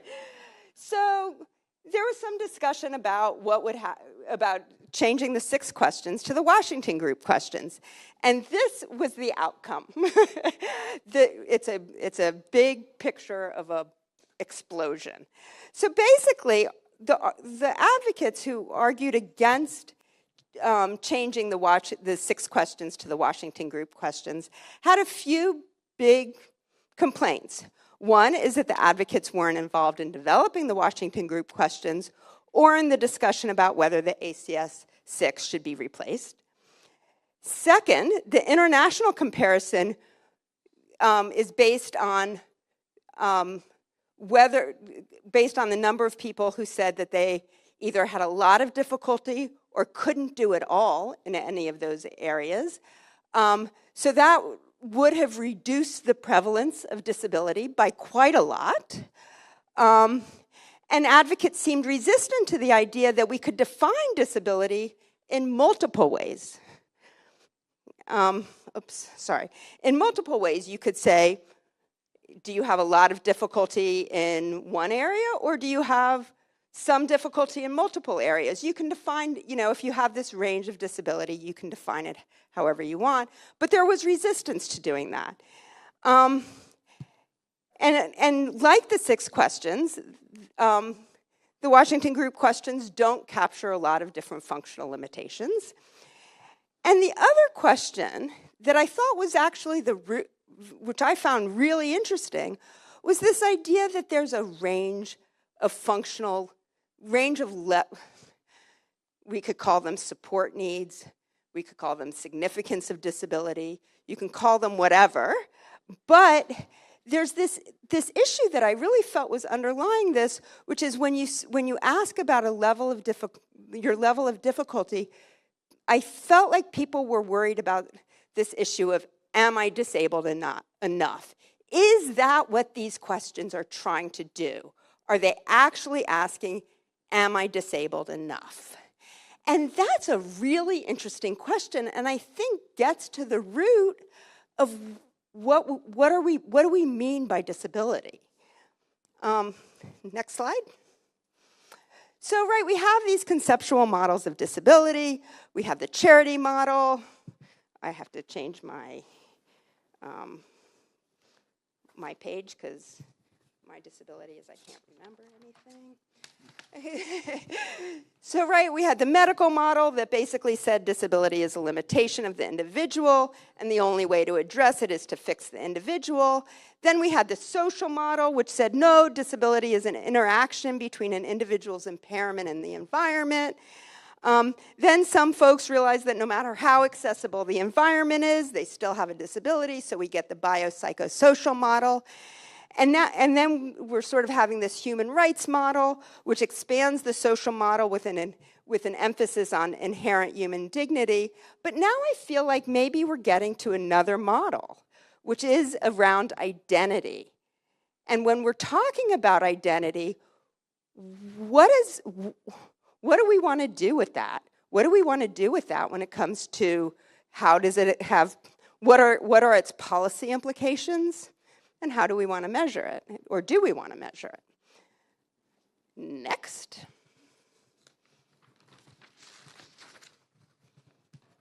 Next slide.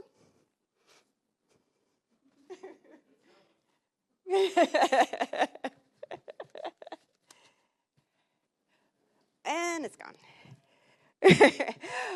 But I can talk about this one next. But I do want to step back to the social model for a second, because that's where our current disability questions really emanate from. That's, we ask these functional questions. And the picture would have been about the International Classification of Functioning, which was really back in the day, it was sort of codifying this social model where we basically said people have medical conditions, those medical conditions lead to functional limitations, those functional limitations interact with the environment, and that's what gives us disability. So the questions try to get at those functional impairments. And that's really, so the social model was huge, right? This was this move from saying we need to change the environment. And that gave us the Americans with Disabilities Act. It gave us this world that we're in right now. I mean, it was huge, just huge. Like this idea of reconceptualizing disability. So, right, remember the Americans with Disabilities Act says a disability is a physical or mental impairment that substantially limits one or more major life activities of such an individual, a record of such an impairment, or being regarded as having an impairment. And now that you got that one up, you can go to the next one. But here's the problem, right? We know that human functioning occurs on a continuum. So where along this continuum, so this is actually a graph. Some researcher at some point asked people 100 different questions about what they could do. And right, we all know some of us can run marathons, some of us can walk 5 miles, some of us can walk a mile, some of us can walk across the room, some of us use assistive technology to get across the room. So they put this all on a graph, and that's just for physical stuff. Think about sort of this range of cognition, right, or mental health. I mean, this is complicated stuff that we're working with, right? So there's this range of functional limitations, and the question is, where do we draw the line? And we draw the line differently depending on what we're drawing the line for, right? So a lot of people are covered by the ADA, right? You should not need to have a significant functional limitation to get civil rights. But if you want to get income support, well, then we're drawing the line in a different place. So the question for our surveys is, where are we drawing the line? Who is drawing the line? And how do we draw the line? Next.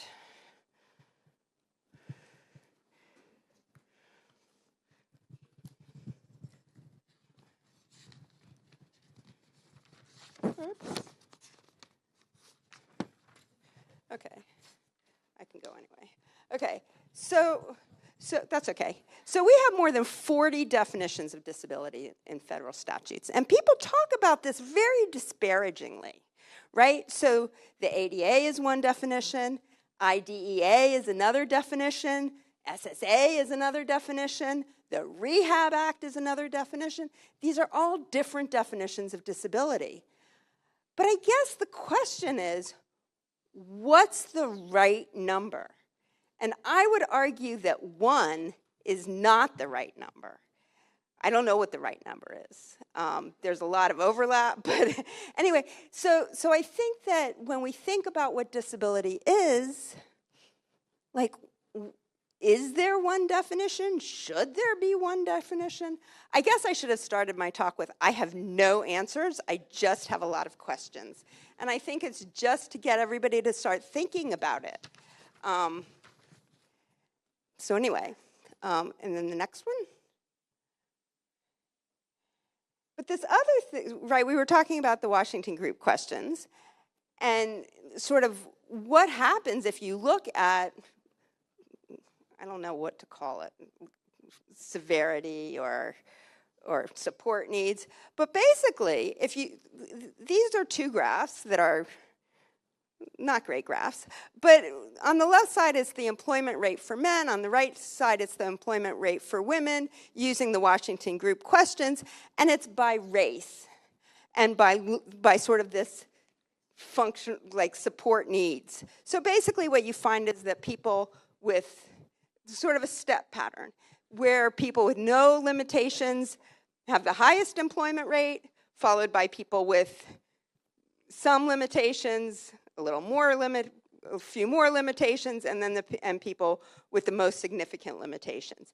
And there's this step pattern, not surprising. The interesting thing is that the size of those steps varies by race and by gender. So we're capturing something in looking at this spectrum of disability. Like, is that something that we want to capture?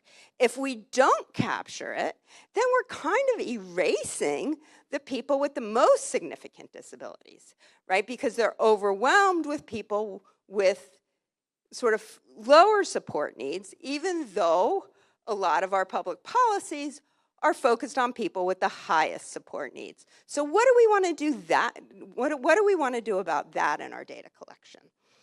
So next. So my recommendations, I don't know if you guys follow this, but there's like a pissing match in the literature about this issue. So my first suggestion is to call a temporary truce. The questions that we have are not great, but they're giving us something, and I think in this important time we need to make sure that we capture something.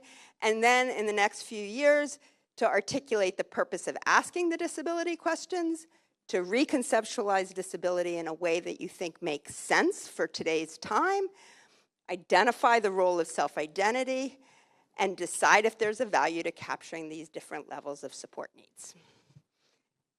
And may the tomatoes begin.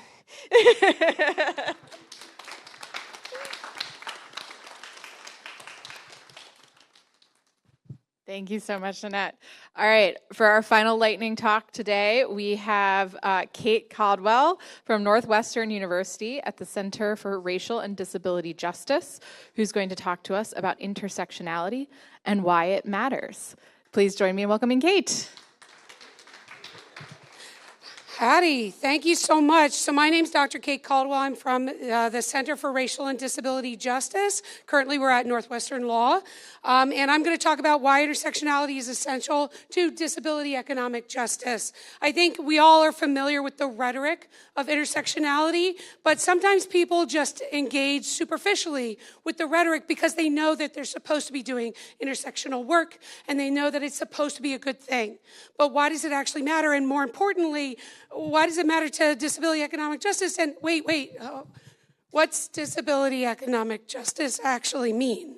Because I think a lot of us here in this room have an idea of what we think disability economic justice means, but it doesn't necessarily mean that we all think it means the same thing. We're all coming to it from different perspectives, different experiences, different disciplines, backgrounds, and whether we realize it or not, different social and theoretical frameworks that we're drawing upon. And that's actually the intersectional part of it, is how we're approaching disability economic justice. So that's what I'm going to be talking about today. Next slide, please, whoever the slide person is. Thank you. So I do have some graphics in this presentation. They're really for illustrative purposes. Anything that's actual content, I will read out loud. So this slide just shows a whole bunch of bubbles, and it says intersectionality at the top, and it includes in these bubbles different sort of what we can think of as identity categories or positionalities in the world. And so it says things like age, race, gender, caregiving, disability, also carceral involvement, health needs, class, which we're not very good at talking about in the United States. Other countries really engage with it a lot better than we do. Religion, and a number of other things, right? So I think where we really need to start is by recognizing that intersectionality comes from the school of Black feminist thought. Importantly, critically importantly, it comes from Kimberly Crenshaw's work and from looking at how, and in particular, the response to socio-legal theory and saying that, hey, what we're seeing in law and policy isn't actually reflecting us. Like, yes, we know that law and policy is supposed to be affecting or everybody equally, but we are not actually all treated equally in these systems. And we are all coming from a very specific positionality in the world around us. And we can talk about that as culture, as identity, as a number of social factors, but it affects how we are treated by and how we interact with various systems around us. And so that's really what intersectionality is at the end of the day.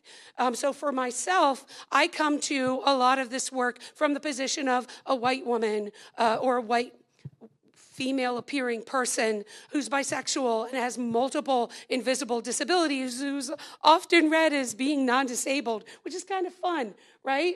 But it means that I pay attention to some things because of my positionality and my experience with it in the systems. And everybody here has a different position from which they're approaching all of these issues, right? And so at its very core, when we're talking about intersectionality, that's what we're talking about. Yeah? And so we are all invested in this. And it also comes from, it allows us to engage with this conversation about disadvantage, about multiple marginalized statuses, and what happens when your positionality in the world means that you're being treated or marginalized, disenfranchised in a number of ways. It's not just because of your disability or your race or your gender. It's the specific interaction of all of these things that makes that experience what you are. And so when we talk about things like disability employment, right? Several people today have talked about how it's also about race. It's also about gender. It's also about gender identity and sexual orientation. We haven't really addressed that, although we know that that's a huge thing. We know that LGBT people, especially bisexual and trans people, have some of the highest disparities across the board. But we don't really talk about it. And it certainly isn't reflected in the statistics that we just talked about. Right? And so you really want to think about all these things. Next slide, please. So a lot of this work is going to be coming from something that was called the Nexus Project. And this is some work that I started at UIC with several colleagues, and now we're continuing in my work at CRDJ. And the Nexus Project, one of the biggest things it's trying to do really is establish racial bias in disability employment. Because you'd be surprised at the lack of research that exists. For every article that says that there is racial bias in disability employment, there's one that says there isn't. And we cannot talk about race without talking about gender, without talking about class, without talking about LGBT status. It's just not possible. And what you find in a lot of these articles is that they actually say, oh, hey, women and people of color want poor employment outcomes. Like, these articles actually say that. They say, oh no, women want to work less. They want jobs that pay them less. But when you actually dig into it and when you talk to VR professionals, what you actually find out is they're being offered poor employment opportunities. They aren't even being told the options available to them. So a lot of people here know that one of my areas of expertise is in disability entrepreneurship. Yeah, and I talk about this all the time. I know I see some heads nodding. But one thing that we know from, and the majority of disabled entrepreneurs we work with are biracial women, which isn't surprising, but is not reflected in the data and is not reflected in the literature because that's not who's using services. Because what we know from our research is that when you talk to these women, they go to VR, specifically saying, vocational rehabilitation, or VR, specifically saying that they want to start a business. And VR doesn't, it basically turns them away. Now, why is that happening? It's because VR, they need to hit their case closure rate. And so they're incentivized to offer people options that they feel are going to be successful. And so there's a lot of bias in the options that VR is providing to people. But we also see this in other systems. So we see them going to small business development centers, minority and women-owned business development centers. We see them going to banks and other financial institutions, and they're being told entrepreneurship's not for you. Even though the data tells us otherwise, we know that entrepreneurship's a wildly successful anti-poverty strategy in communities of color. But for disabled women of color, they're being turned away because people don't think they can be as successful as middle-aged, cis-het, white men with orthopedic disabilities. That's who's getting support for starting a business. That's not who wants to start a business. And so when we see the numbers for who's successful, that's who we see reflected in the numbers. That doesn't mean that's what's happening on the ground. We know that disabled people are more interested in self-employment and entrepreneurship at twice the rate. Sorry, I need to come back. Because I could talk about entrepreneurship all day, but that's not why we're here. All right, so what the Nexus Project is trying to do is we hope to call researchers, policymakers, practitioners, everybody together to challenge the limitations of current approaches and to propose an intersectional approach to understanding and dismantling barriers to disability economic justice. Justice. And so that includes exploring these biases in racial biases in disability employment. It includes operationally defining disability employment, which I'm going to show you in just a moment. We've written two chapters about this. The first is basically a lit review on steroids. 2 minutes, holy cow.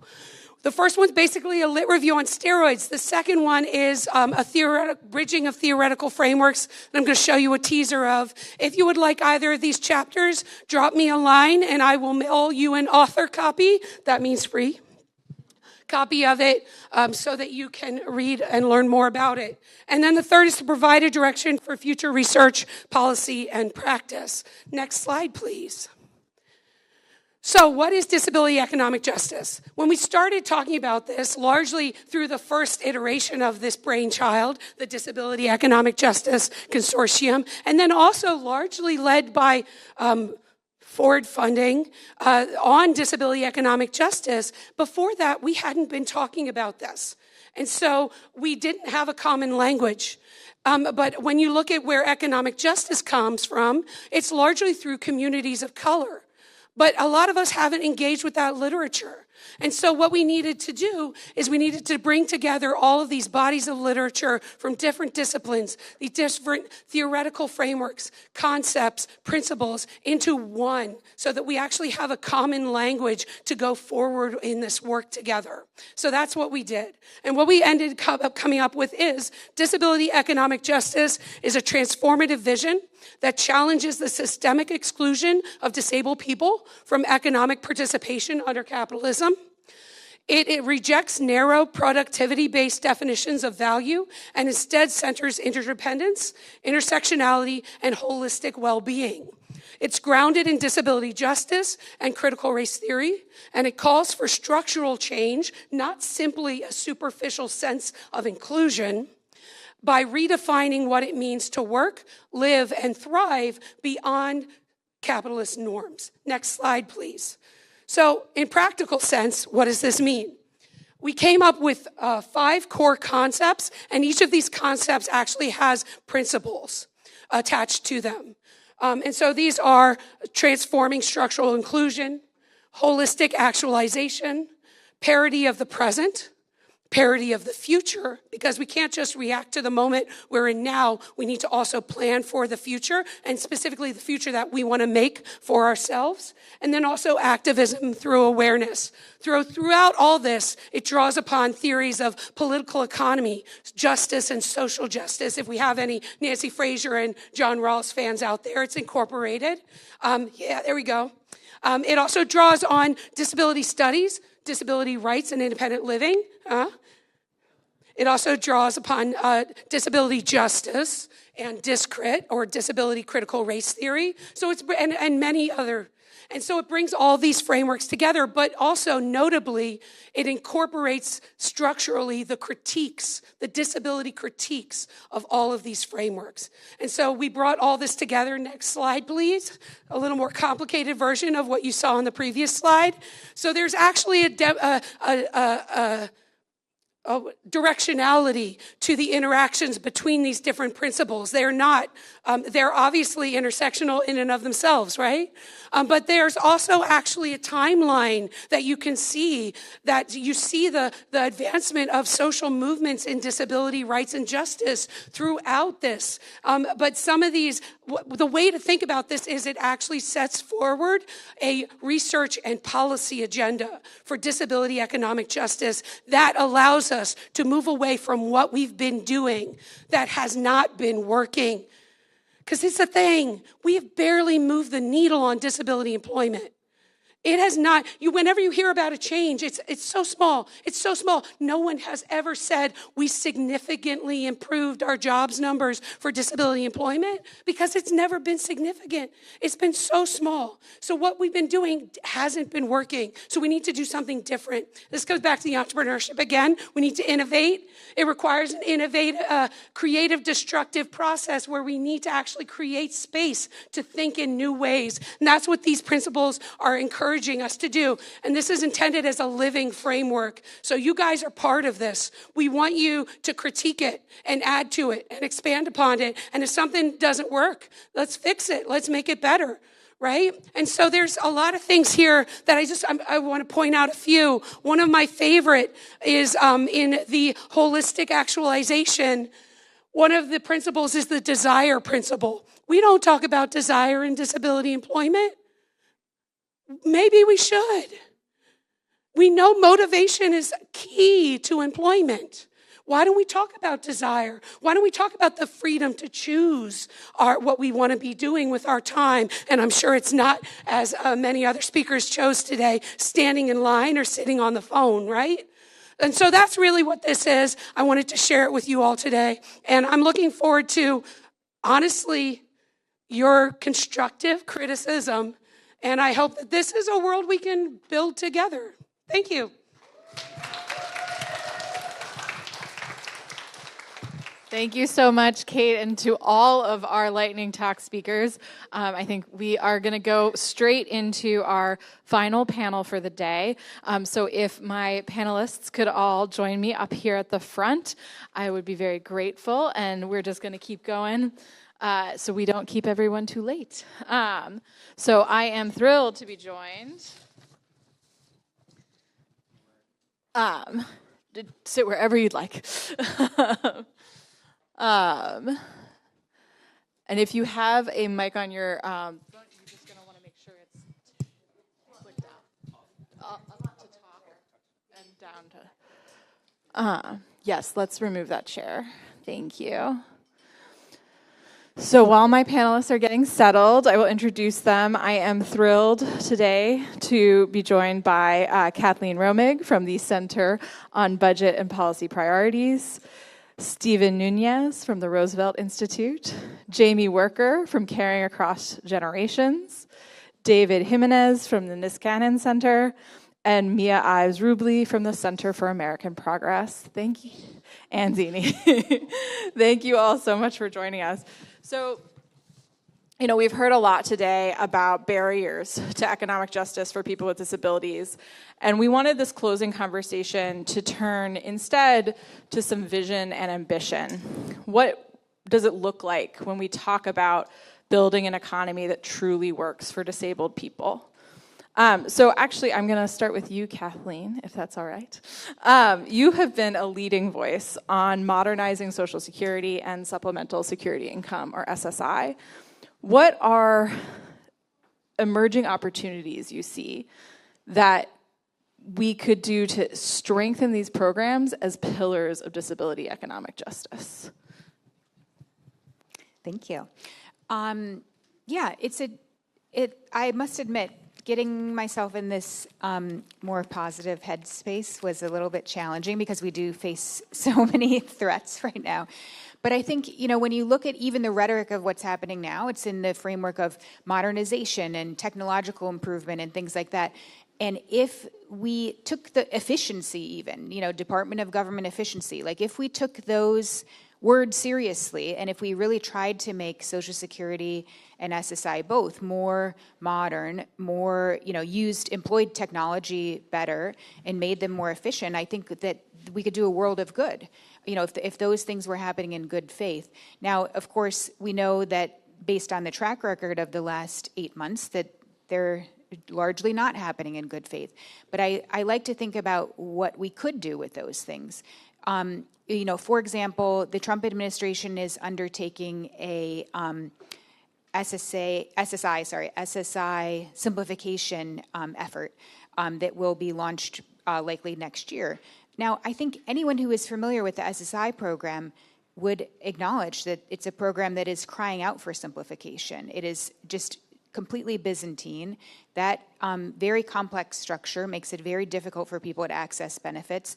And I think that engaging on things like this can help us think about whether we can't make a program that's simpler and more accessible for all. Whether that would come to fruition during these next several years, I'm not so sure, but I think it's worth us thinking about how to engage on these really important topics in a way that actually does work for people, that does modernize it in a way that makes it more accessible and works for more people.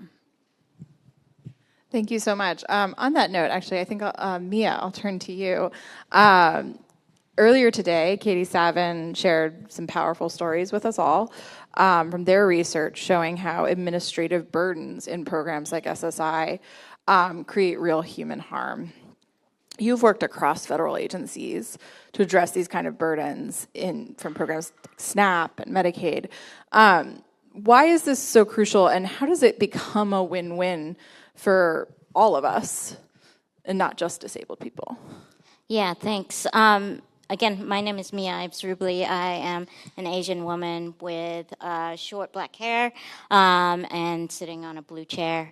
And I'm wearing a gray blazer. But anyway, I think, we at the Center for American Progress did a report on administrative burdens looking at various programs and how they impact the disability community. And I think that what a lot of people don't understand is how so many of these programs lean against each other, creating sort of this nexus of a black hole in a way where it just sucks a lot of time, effort, and energy, and financially it also sucks your financial budget as well, which is kind of ironic because it's supposed to be helping all of these things that you're saying that that they're affecting. And so one of my biggest concerns that I've seen recently, during the Biden administration, there was a lot of effort to try and reduce some of the redundancies, increase sort of the open door policy of if you get this program, you'll be automatically be able to access all these other programs. And it would, one, not only decrease the burdens on the disabled people, but it would also decrease the burdens on a lot of these agencies, not only federally, but state-based. And what we've seen through sort of the OBBBA is that we are sort of reverting back and actually going even further back in making administrative burdens even more burdensome. And I think what people need to realize is that administrative burdens aren't there to, eliminate people trying to get it that, supposedly aren't supposed to get it. It's to eliminate anybody from getting it. So the more, they want to make things more burdensome, which is why you saw all those changes around Medicaid, and they're saying, oh no, we're not cutting Medicaid, we're just changing the rules on you, which is, of course, going to cut Medicaid. And it's a fancy workaround for all these politicians, which is going to not only harm disabled people, but it's going to harm states. And so states are going to see a reduction in their budgets, which is going to not only affect the healthcare systems, but they're going to have to actually figure out how are we going to pay for these other things, including IDEA services, which are required. They're going to have to find some line item in the budget to be able to cut in order to pay for those services because they're required to be paid for. So, it's not just affecting disabled people, it's going to be affecting all of us. And that's a really important thing to understand, is that no matter how much they say we're targeting this population that we don't like, it's not. It's affecting us all. Thank you. Yeah, that's a clear interconnected system across all economic policy, and yeah, that's very helpful. David, I'll turn to you next. At Niskanen, one of your many focuses has been on removing savings penalties for people with disabilities. Are there promising areas of bipartisan momentum in this area, and what shifts are needed for us to change these policies so that people with disabilities can build some financial stability? Absolutely great to be with you all today, and so grateful to be among so many advocates who have been in the trenches for years, decades, advocating for disability justice. And while it's a relatively new space for Niskanen, we're honored and humbled to be part of this wider nexus and coalition. Yeah, I mean, we'll just briefly touch home on the key problems that many of you already familiar with SSI in terms of these deeply outdated asset caps that have not been updated since the 1980s, $2,000 to be eligible and remain on the benefit if you're single, $3,000 if you are a married couple. Have been updated for decades, have not followed inflation, the cost of living, like so many other parts of our tax code and safety net program, really penalizing folks who are trying to do right and pursue work as much as they can, potentially get married and build up their own emergency savings for the future. Thanks to many people in this room and elsewhere, have finally started to see over the past few Congresses really a coalescing around updating the asset limits as the best way to build bipartisan energy and momentum. A lot of folks, including Niskanen, are gaming out how can we look at other parts of SSI, whether it's the steep marginal tax rates, the income disregard, the need to update the benefit more broadly. But this narrow area has attracted a lot of great energy, whether it's disability advocates who know the stories firsthand of the roadblock this creates for families, social conservatives, religious conservatives who are concerned about the obvious marriage penalty, or the business community that is seeing how this is sidelining folks who have so much to offer, both their places of employment. So a great bill we've been supporting is the SSI Savings Penalty Elimination Act, updates these caps to $10,000 for single, $20,000 for married couples. So basically what the limits would have been had they been updated continually for inflation over time. I think over 2-3 dozen Democratic and Republican co-sponsors in both chambers, and really seeing folks across the ideological spectrum jump on it. So just to give an example, if you look at the Republican senators who are co-sponsoring the bill, in that chamber, you have a couple members seen as broadly more moderate, like Susan Collins-Murkowski, folks who are more in the middle of the caucus, like Lankford and Cassidy, who's the lead, and then Rick Scott, who chairs, the very conservative caucus within the Republican conference. So really excited about, this broad coalition we're building, and going to be looking for opportunities to get this done this Congress. Thank you. It's always exciting to hear about actual legislation that could actually get passed. Jamie, I'd like to turn to you next. You and your colleagues at Caring Across Generations often say care is economic infrastructure. How do home and community-based services, paid leave, Medicaid, all these issues intersect with disabled people's ability to work and live independently? And what would a truly inclusive care economy look like? Very small question that I'm happy to answer, and great to be a part of this conversation. So an inclusive care economy is definitely one that provides affordable, accessible care at every stage of life so that people can participate fully in their communities and live and age and work with dignity. We heard earlier about some of the many administrative barriers that get in the way of those things and prevent people from getting the support that they need. An inclusive care economy, that means that care is there when you need it, not when you're already in the middle of a crisis or chasing down a certain office for a certain person after 3 failed attempts. We also heard a lot about the costs of related to disability and the related unmet needs that come up. And the reality is that too many people are struggling with the cost of care, and so that even if they can access that care at all, they're also forced to make really impossible choices or are just left with their needs unmet entirely, which is not a choice. And to have a care economy that's truly inclusive, we need to be valuing care as a public good, rather than the patchwork of programs and services that we have now that are underfunded, under-attacked, and already inadequately meeting people's needs. So for example, with home and community-based services, those services that allow people to live and age in their own homes and communities, the only game in town for paying for home and community-based services is Medicaid, not Medicare. And these services are considered optional under the federal government. And that lack of because they're considered optional, it also creates wait lists, strict eligibility requirements, limits on who can receive that care.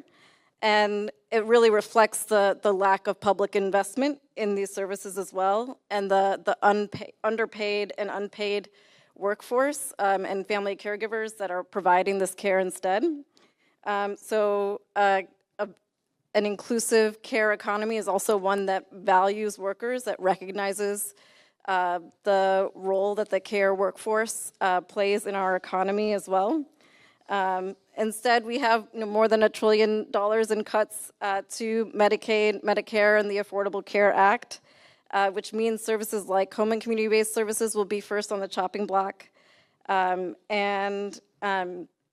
In addition to states holding the line when it comes to priorities for care, we also need the federal government to really hold and set the standard for what care should look like in this country. And part of that also relies on having paid family and medical leave. We're just one of a few countries around the world that does not have a paid leave policy. And that means a lot for workers who may not have a job that provides paid leave.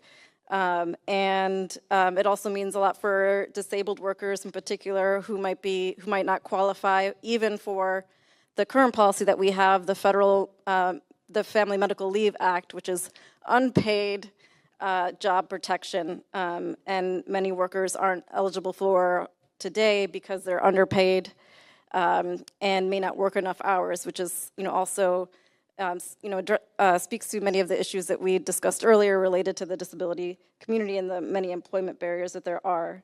And so with family medical leave policy that is inclusive, there's the opportunity then to value care that both people need for themselves and also provide others. Folks in the disability community are also more likely to be caregivers themselves. And it also means that people aren't going without critical income while providing that care that's needed, and that the most underpaid workers also aren't losing that paycheck as well. I think going back to some of the pieces that we started with in this conversation with many folks gathered here, I think an inclusive care economy really recognizes our interdependence. It recognizes that we need to do more than just survive, we need to thrive. And it's also a joyful one. Thank you. I appreciate that. A joyful goal is, sometimes these goals get very wonky, and it's really important for us to remember that there's also real emotion and energy attached to that. Turn now to my colleague, Steve, from the Roosevelt Institute. We've heard many times now about a lot of the programs that are facing funding cuts, but we also know that research funding, in particular, has been facing cuts, which is difficult because we know that also leaders of all political stripes have long said that they need evidence in order to make good policy. So can you talk us through a little bit about why is research essential? And how do we measure real progress towards an economy that meaningfully includes disabled people in this moment? Hi, thanks for including me. This isn't going to be joyful, this part. Look, I have to set the stage here, and I'm just going to be very honest, right? The second Trump administration is currently engaged in a unprecedented assault on research and evaluation and on knowledge workers more broadly, all right? It's unprecedented and it's an anomalous because it is not even a way that you could characterize the first Trump administration, which passed the Foundations for Evidence-Based Policymaking Act in 2018. So I don't think this has really penetrated to the general public in a way that they need to understand what's happening, right? You hear that the NSF grants are cut or the National Institute for Health grants are cut, and people say, oh, cancer research is going down. And yes, that's true, but NSF, NIH, they also support enormous amount of policy research on all sorts of programs, including those that are meant for folks with disabilities, for the elderly, and so forth. It also means that there's been massive cuts to all the research offices across the entire federal government. OPRE, PDNR, IES, et cetera. Massive layoffs. These folks have lost their jobs, and they have therefore lost their capacity, essentially, to carry out the work that they've done internally and to help, put out grants, put out contracts, and so forth, to have external evaluators come in and do this work. That's hit the federal contractors. Everyone in this room knows folks who have lost their jobs in federal government, in the big, in nonprofit, in for-profit, in university research and evaluation shops. Huge cuts and layoffs, 30, 40, 50% of the staff in the spring. And coming up right now in October, there's going to be another big round because the federal request for proposal season was an absolute omnishambles. And there's not money to cover this sort of thing. So we're talking about people being pushed into early retirement. We're talking about career expertise going by the wayside. We're talking about a whole new generation of scholars who will not be going into this work because there will no longer be jobs for them to be had. So I want to set the scene with that because that's what's happening. If there are journalists out there who want to write about this, this is something big that people aren't paying attention to. So this is happening right now. What does this have to do with disability? Well, research as a whole is being attacked. Research in particular that is focused on diversity, equity, and inclusion is bearing the brunt of this, often in comical ways where you type in the word equity and, oh, equity, we're cutting this grant and now you're not learning about the stock market anymore, right? But research for disabled folks, by disabled folks, is being erased, right?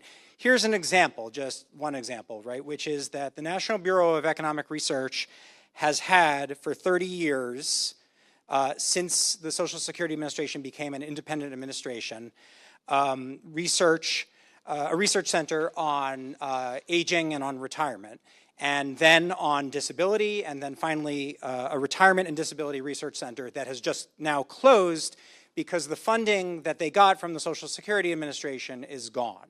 So what was that research that they were doing? What was so objectionable about it? Well, one big part of it was understanding who are people who are disabled, who are people who are receiving these benefits, what sorts of enrollment trends are we seeing? Do we understand their well-being? Do we understand what affects application and approval rates for disability status? What sorts of aspects of SSI, what sorts of aspects of the Social Security program more broadly affect labor force participation and encourage or discourage return to work, right? These are things that supposedly, the right side of the aisle cares about. Now we don't have research on this anymore, and we're not going to be able to learn about this. So we're going to be flying blind. And I want to talk, again, just point this out. This is not only unprecedented, but it is anomalous because this room is filled with bipartisan scholars. This room is filled with researchers from across the political spectrum. And until recently, everybody agreed, both in the wonka sphere and in the policy space, of the importance of understanding, do our programs work? How can we make them better?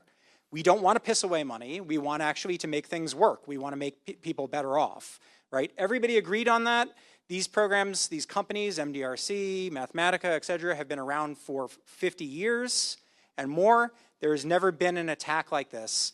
And there's a huge gap now that's opening up between knowledge workers on the right and the Republican Party, right? So I want us to all understand what's happening on a broader level, and to understand that just like everything, everybody's going to get hurt, but the people who are most disadvantaged and who most benefit from research and from focus on how to make their lives better are going to bear the brunt of this. So that's where I think we are right now. I'm really happy that we have this forum to pursue research, to collect data, but it's a horrible place to be in, where I'm having regular conversations with people about how can we protect this data? What is going to happen if they stop carrying out these surveys? Or what's going to happen if they take down the archives? Because again, we cannot function, we cannot make better policy without this information, and it's in danger right now. So that's kind of where we're coming from. Joyful. Well, thank you for the realism, Steve, and we do appreciate that. On that note, I mean, I think we've heard a lot of great ideas today and a lot of opportunities and research gaps. And so as sort of a final question that I'll pose to all of you, I think we have time for that. Maybe Mia, you could start us off. If you could tomorrow fill one research gap or have researchers focus on one key question that you think would help us build this ambitious vision, and I'm sorry, I'm going to make you choose one. What comes to mind as one thing from something you've heard today or yesterday that you are really excited about the opportunities for? Oh my gosh, that is a great question.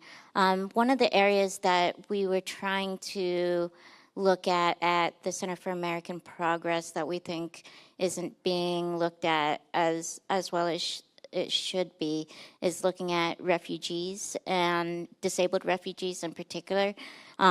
Internationally, we just don't know how the disability rate of refugees in general and migrants in general, but we also wanted to just figure out how they interacted with the federal government in the United States. As we know, there's basically no refugees coming in right now, but we still want to know sort of the folks who are left over, how they're being impacted by some of these regulations, and how that's affecting the broader community issues. Great question. I think, to your point, just really thinking through what are those policies that have a very high ROI that really hit a sweet spot of first being, relatively fiscally inexpensive given the challenges states are going to be facing in the economic climate post-OBBBA, on the Hill given the polarization and the fact that I don't think we'll have a, Democratic Build Back Better anytime soon as I look at the maps for the next few election cycles. So one, acknowledging those cost restraints, and then two, just getting a sweet spot of, really having power on the broadly center-left side in terms of expanding income support and social inclusion, but then also addressing historically conservative concerns about reducing marriage and work penalties, administrative modernization, and really going after concerns over program integrity and improper payments. So really having the evidence to know which policies most hit those three points. Thank you for the question. So this is Jamie. So I think an economy that works for disabled people is an economy that works for every community. And there is an opportunity that because of these massive federal cuts that state policymakers will especially be forced to contend with. And I think it would be really interesting to take a look at and examine how where there is emphasis on actually prioritizing investments, choosing not to cut services, and looking at specific indicators related to what a healthy, thriving economy looks like. being able to examine and compare how the decisions of state policymakers in light of these cuts impact communities as a whole down the road, because I think they have these choices also have a series of different economic impacts that really also speak directly to a lot of the economic pain that communities are facing right now, and we have an opportunity to bring people into a bold vision for what policy should look like, and there's a lot on the line for families. Hi, it's Steve again. People have called SSI the safety net that America forgot, and I think that is an area of research that is extremely necessary, extremely crucial. It's not just that America has forgot. Researchers struggle with it because of all, we've heard how difficult it is to define disability, how difficult it is to get good reporting rates on the surveys and so forth that we use, and now in a world where those surveys are under additional threat. So I'd love to see more work on that. I practice what I preach. I'm going to have some work on SSI coming out shortly. To David's point, I wanted to say this earlier. So the SSI Savings Penalty Elimination Act is low-hanging fruit. It has broad bipartisan agreement. It has bipartisan support. Businesses support it. Everybody supports it. The Social Security Administration has said it will cost less than $1 billion a year to implement it. This is the closest thing to a free lunch that you can possibly get. It just needs to be prioritized. And in all this discussion around building an inclusive economy and so forth, again, disabled folks are often sort of deprioritized or forgotten about in this broader discussion about reforms in care and so forth. So we just need these programs to actually move up the legislative ladder and to actually allow, have some legislative space for it to be passed. Because again, it is a simple, quick fix that everybody agrees on. We can do it, and then we can go on to fighting about the bigger things like, say, like the SSI Restoration Act, which obviously is going to be more controversial. But again, low-hanging fruit. We can do this, right? We don't even need more research into this particular one. So I'd love to see it happen.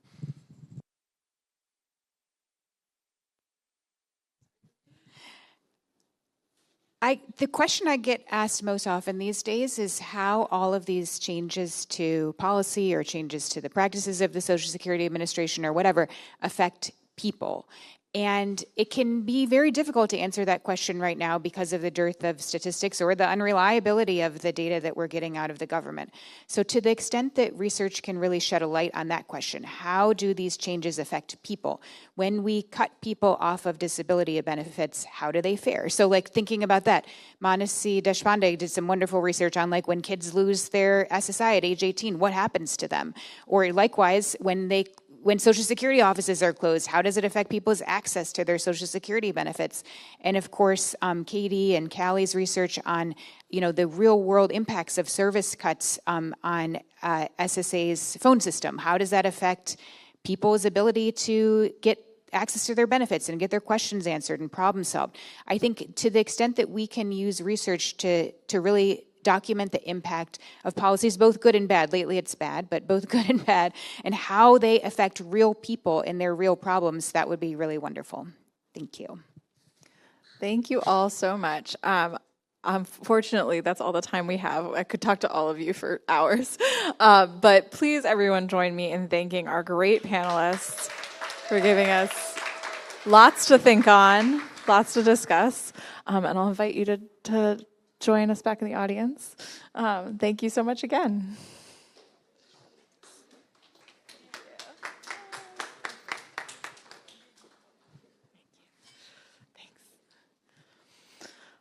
All right, everyone. We are very, very close to being finished. I will not keep you too many more minutes. I am so grateful for everyone who's taken time today to be with us to think about these really crucial issues. And so I just wanted to offer a few final reflections before we close out. So again, my name is Hannah Groch-Begley. I'm Managing Director of the Roosevelt Institute's Economic Policy Think Tank and a very proud co-host of today's event and the Disability Research and Economic Policy Consortium with the National Academy of Social Insurance. So the message that I've heard again and again today is that, as I think we all know, the economy isn't really working for anyone, but it definitely doesn't work for people with disabilities. We've heard from researchers and advocates who study accessibility barriers, the lack of adequate pipelines to policymaking, the cuts to crucial research programs, and the millions who have been excluded from our statistics and our standard measures of what economic success looks like for generations. We've also heard the beginnings of some solutions and some positive changes. The people in this room are already building visions for what better policy could look like, and that's really exciting to me. I think the most important message I've heard today, as someone who comes from the economic policy space, is the constant reminder that no matter how you slice and dice our economy, whether you want to understand the experience of a particular gender, race, ethnicity, class, age cohort, sexuality, etc., there will always be disabled people in that group. All economic policy is fundamentally disability policy, and vice versa. So that means that centering the voices and experiences of people with disabilities is not just a moral good or a way to check an inclusivity box, but it actually helps us center the very people who best understand the flaws of the system and who best understand where the cracks in our policy are. And therefore, we center the voices of the people who precisely can offer the most ambitious vision of what an economy that actually works for all of us could look like. It's not easy to be visionaries or to think ambitiously, as our final panel, I think, emphasized. But I'm really energized by the incredible work we've heard about today and from the members of our new consortium. So, on that note, I want to thank again the Ford Foundation and the MacArthur Foundation, without whose support none of this would be possible.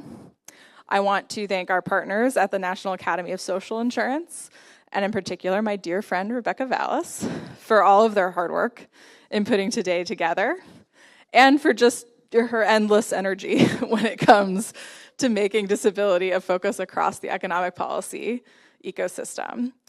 Thank you to Roosevelt's Lena Billick, and to the National Academy's Dora Mendelsohn, Tom Novany, Ariel Jalal, Noah Rossin. Thank you to our ASL interpreters, Jeff and Jennifer, the folks doing CART, our folks on AV, and the staff here at this beautiful space. And I want to just close this out today by thanking all of today's speakers and all of you in the audience here in DC and on our stream. Thank you for taking the time.